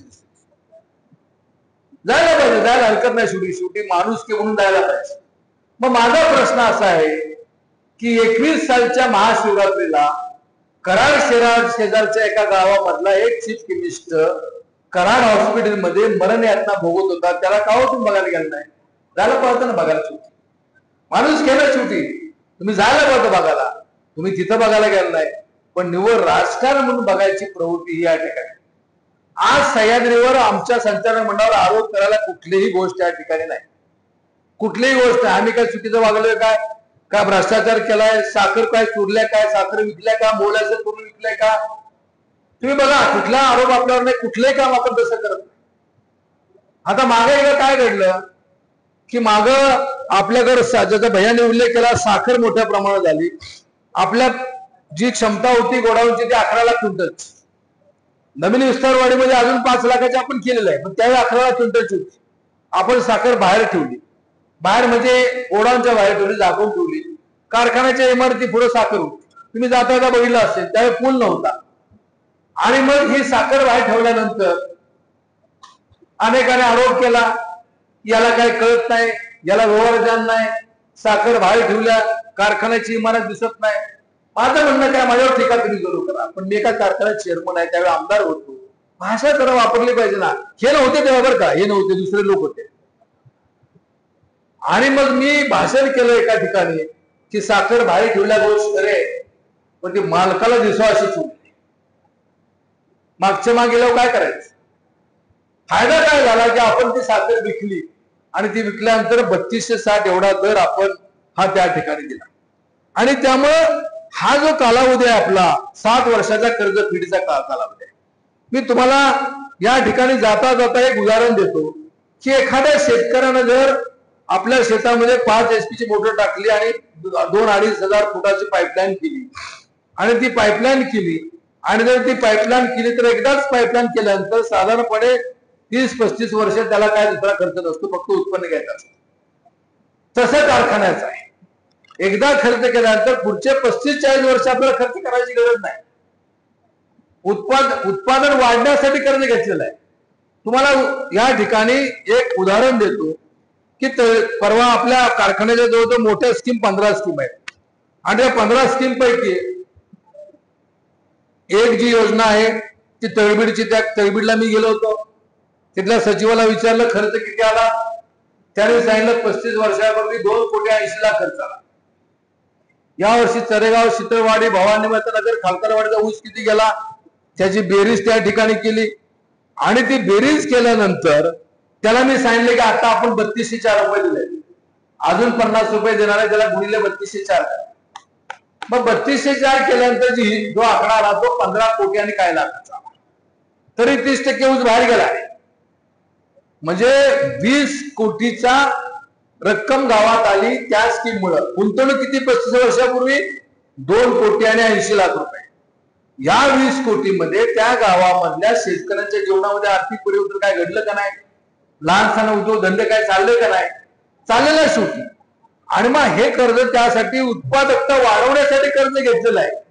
हे खासगी कारखाने सुद्धा कर्ज काढल्याशिवाय त्या ठिकाणी आपला कारखान्याची विस्तारावर करू शकत नाही. आणि आपल्याला का दिलं? आपली प्रॉपर्टी जी आहे ना, ही प्रॉपर्टी आपल्या असेट्स फार आहेत. म्हणजे ज्याचा अजित आपण उल्लेख केला, आपली जवळ 350 एकर जमीन आहे. 350 एकर एवढी जमीन आहे. डिस्टिलला वेगळी प्लॅन्ट आहे, शुगर गोडाऊनला वेगळी जागा आहे, त्याच पद्धतीने आपण जे पेस्टमेंट तयार करतो त्याला वेगळी जागा आहे, बियाण्याचे प्लॉट करतो त्याला वेगळी आहे, कॉफी एरियाला वेगळी आहे, शाळेला वेगळी आहे, ऍग्री इंजिनला वेगळं आहे, ऍग्री कॉलेजला वेगळं आहे. आता काही जणांचे 5-9 पर्यंत शेअर्स आहेत. कायद्यानं पोट नियमामध्ये असं आहे की हयात वारस सभासद करता येत नाही. पण आम्ही असा निर्णय घेतोय की पोट नियमामध्ये दुरुस्ती करायची.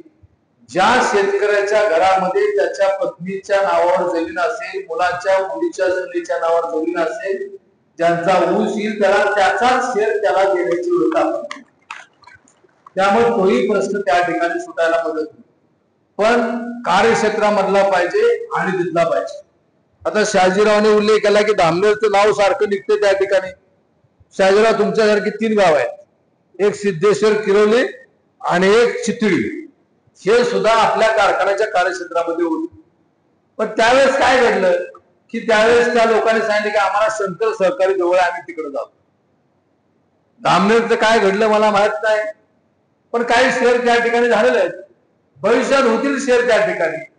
पण आता काय आलं की शहाजीराव प्रचार आहेत म्हणून त्यांचं नाव त्या ठिकाणी निघतंय. पण मी तुम्हाला सांगतो की शहाजीरावला सुद्धा माहित नव्हतं की आपलं गाव कार्यक्षेत्रामध्ये आहे. आपण ते त्या ठिकाणी शोधून काढलं, जुने नियम त्या ठिकाणी बघितले. भविष्यामध्ये तिथले सभासद आपल्याला करायला लागतील ना, कारण आता शेअर कॅपिटल आपल्याला वाढवणं गरजेचं आहे आणि त्या दृष्टीने आपण तेही काम आपण त्या ठिकाणी करू. आता विरोधकांच्याकडे कुठलाही मतदान नसल्यामुळं काही अपप्रचार मोठ्या प्रमाणामध्ये केला जातो.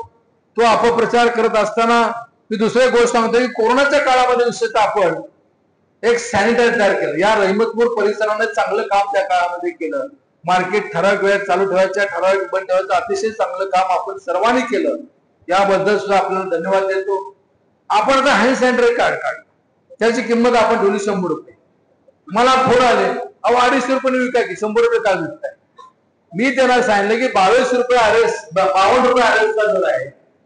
2 लिटर मध्ये 104 रुपये मध्ये 3 बाटल्या तयार होतात आणि त्याचे प्रोडक्शन कॉस्ट जर चार्ज नसतील तर दर कशाला चार्ज घ्यायचा. म्हणून आपण कमी किमतीमध्ये त्या ठिकाणी दिलं. आपल्याला काय पैसे कमवता आले असते ना, पण ती पैसे कमवायची वेळ नव्हती. ऑक्सिजनचा प्रश्न आला.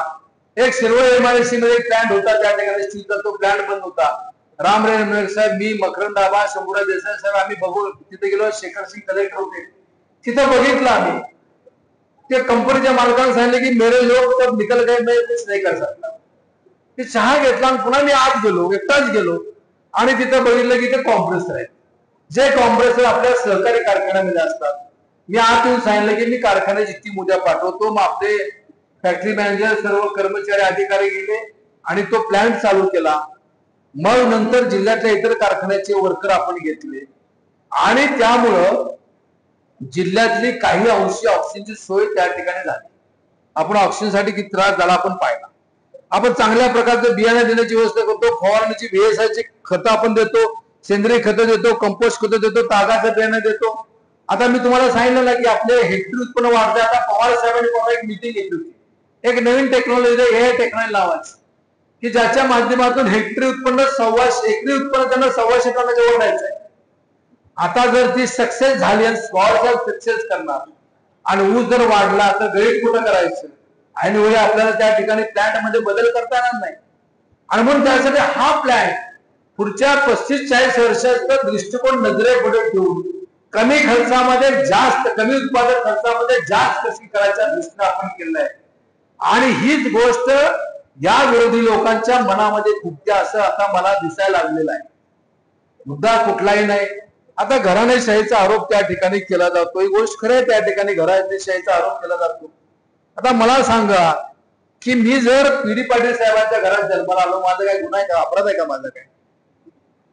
मी आलो, मी 82 ते 92 कार्यकर्ता म्हणून करून 92ला याच विभागाने मला संचालक म्हणून काम करायची संधी दिली. 96ला मी चेअरमन झालो आणि तुम्हाला सांगतो एवढा वाईट प्रसंग होता. मी चेअरमन झालो आणि ऊसाचं उत्पन्न वाढलं, 8 किलोपर्यंत कारखाना चालला. जर पाऊस पडला असता आणि कारखाना जर बंद झाला असता तर माणसं म्हणली असती ह्याला चेअरमन केला म्हणून घोटाळा झाला. मग अशा अडचणीच्या काळामध्ये मी काम केलं, 5 वर्ष काम केलं. पुन्हा मला संधी आपण सर्वांनी दिली, सातत्यानं संधी आपण सर्वांनी दिली आणि ठीक आहे, मी तुमच्या विश्वासाला पात्र होऊन काम करण्याची भूमिका घेतली. दर 5 वर्षाने आम्ही त्या ठिकाणी आपल्याकडे येतो, विनंती करतो. आता अलीकडे निवडणुका झाल्या नाहीत. आता विधानसभेची निवडणूक झाल्यानंतर काही लोकांनी सांगितले की आता खरं तर हे काय, मला खरं तर टीका करायचं मला जमत नाही. खरं तर निवडून आल्यानंतर सांगितलं पाहिजे की मी मतदारसंघासाठी हे करेन, ते करेन, असं करेन. ते राहिलं शामराव बाजूला. पण म्हणले कारखान्याची निवडणूक जिंकणार आणि आम्ही त्या ठिकाणी कारखाना चालत नाही. पण दुसरी सांगड त्याने घेतली. मी अंधश्रद्धेवर विश्वास ठेवत नाही. दुसरं काय झालं की ते म्हणजे शेड पडलं, हे विधानसभेला पडले. आता EPS त्या ठिकाणी स्फोट झाला. आता यांचं चेअरमन पद घालव, हे घालवणार नाही. तुमच्या हातात निर्णय त्या ठिकाणी. तुम्ही बघितलं पाहिजे की हा कारखाना कुणाच्या मालकीचा ठेवायचा, कशाच तर कशाला सांगड घालायची प्रवृत्ती त्या ठिकाणी. आणि मग त्यांनी त्या ठिकाणी सांगितलं की आम्ही कारखाना, काय हरकत नाही. निवडणूक त्यांनी लावल्यामुळं किमान आपल्याला इथे भेटता आलं. मी तुम्हाला सांगतो की आता यात 8-10 दिवसात जाहीर सभा सुरू झाले. त्याच्या अगोदर मी 80 गावात गेलो. मी जयपूरला गेलो तर तुम्हाला माहिती नसेल. तिथं गेलो, तिथं विचारलं लोकांना काय प्रश्न तुमचे आहेत.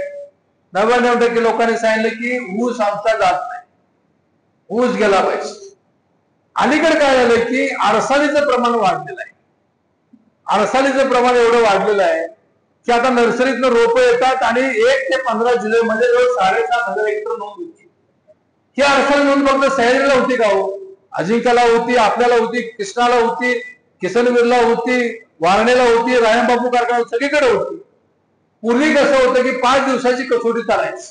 आता 2020 आहे, त्यामुळं कमी वेळामध्ये जास्त गळीत करण्याचं अशा प्रकारचं काम करावं लागते. आणि त्यासाठी म्हणून आपण हा विस्तार वाढीचा निर्णय घेतलेला आहे. अडसालीचं क्षेत्र वाढतंय, त्याचा परिणाम हा कमी अधिक होतोय, पण भविष्यामध्ये तो परिणाम होणार नाही. आता धनगरवाडी हंबरवाडीचं गेल्या वर्षी पाणी आलं, यावर्षी धनगरवाडीचं पाणी सोडलं. ठीक आहे, कार्यक्रम घेतला, आपण उल्लेख केला त्या ठिकाणी. पाणी सोडल्यानंतर सांगायला पाहिजे की शेतकऱ्यांच्या जीवनामध्ये आता परिवर्तन घडेल, चांगलं काम होईल, ते राहिलं बाळासाहेब पाटलावते का. बरं, एवढं कळायला पाहिजे. एमएससीबी या ठिकाणी मला फोन करून सांगते, राऊत साहेब ते चालू करायला गेले पण 24 तास कनेक्शनच नाही, आमच्याकडे कोण आलंच नाही.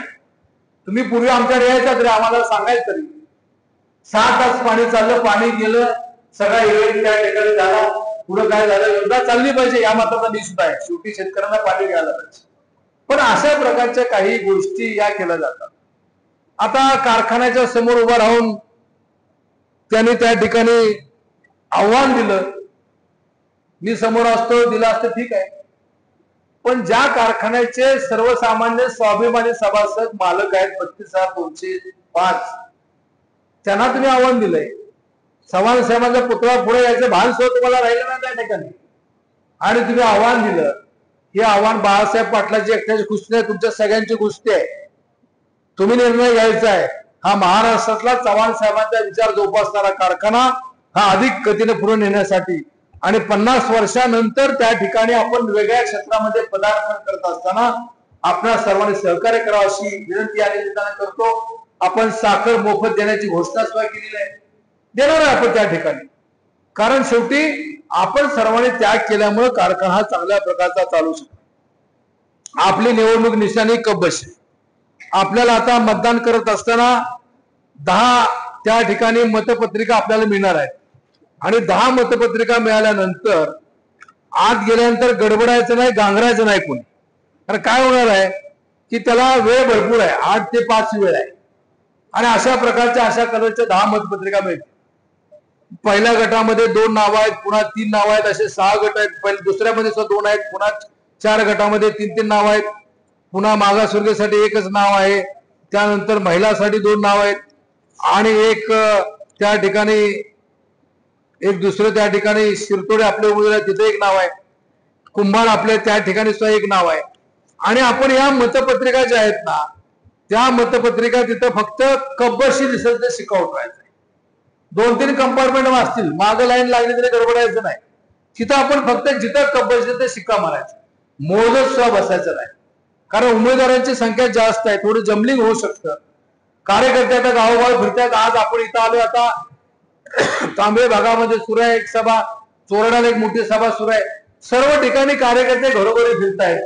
आपण उद्या आणि परवा उद्या सांगता सभा आहे, पण आपण घराघरामध्ये जाऊन त्या ठिकाणी चिन्ह समजून सांगावं आणि पीडी पाटील पॅनलला पुन्हा एकदा आपल्या सर्वांची सेवा करायची संधी द्यावी अशा प्रकारची विनंती या निमित्ताने या ठिकाणी देतो. आपण जो विश्वास व्यक्त केलाय त्या विश्वासाला तडा न लागू जाता एक महाराष्ट्रातला दैदिल्यमान असा कारखाना चालून बघतो एवढी खात्री आणि विश्वास देतो आणि जय महाराष्ट्र.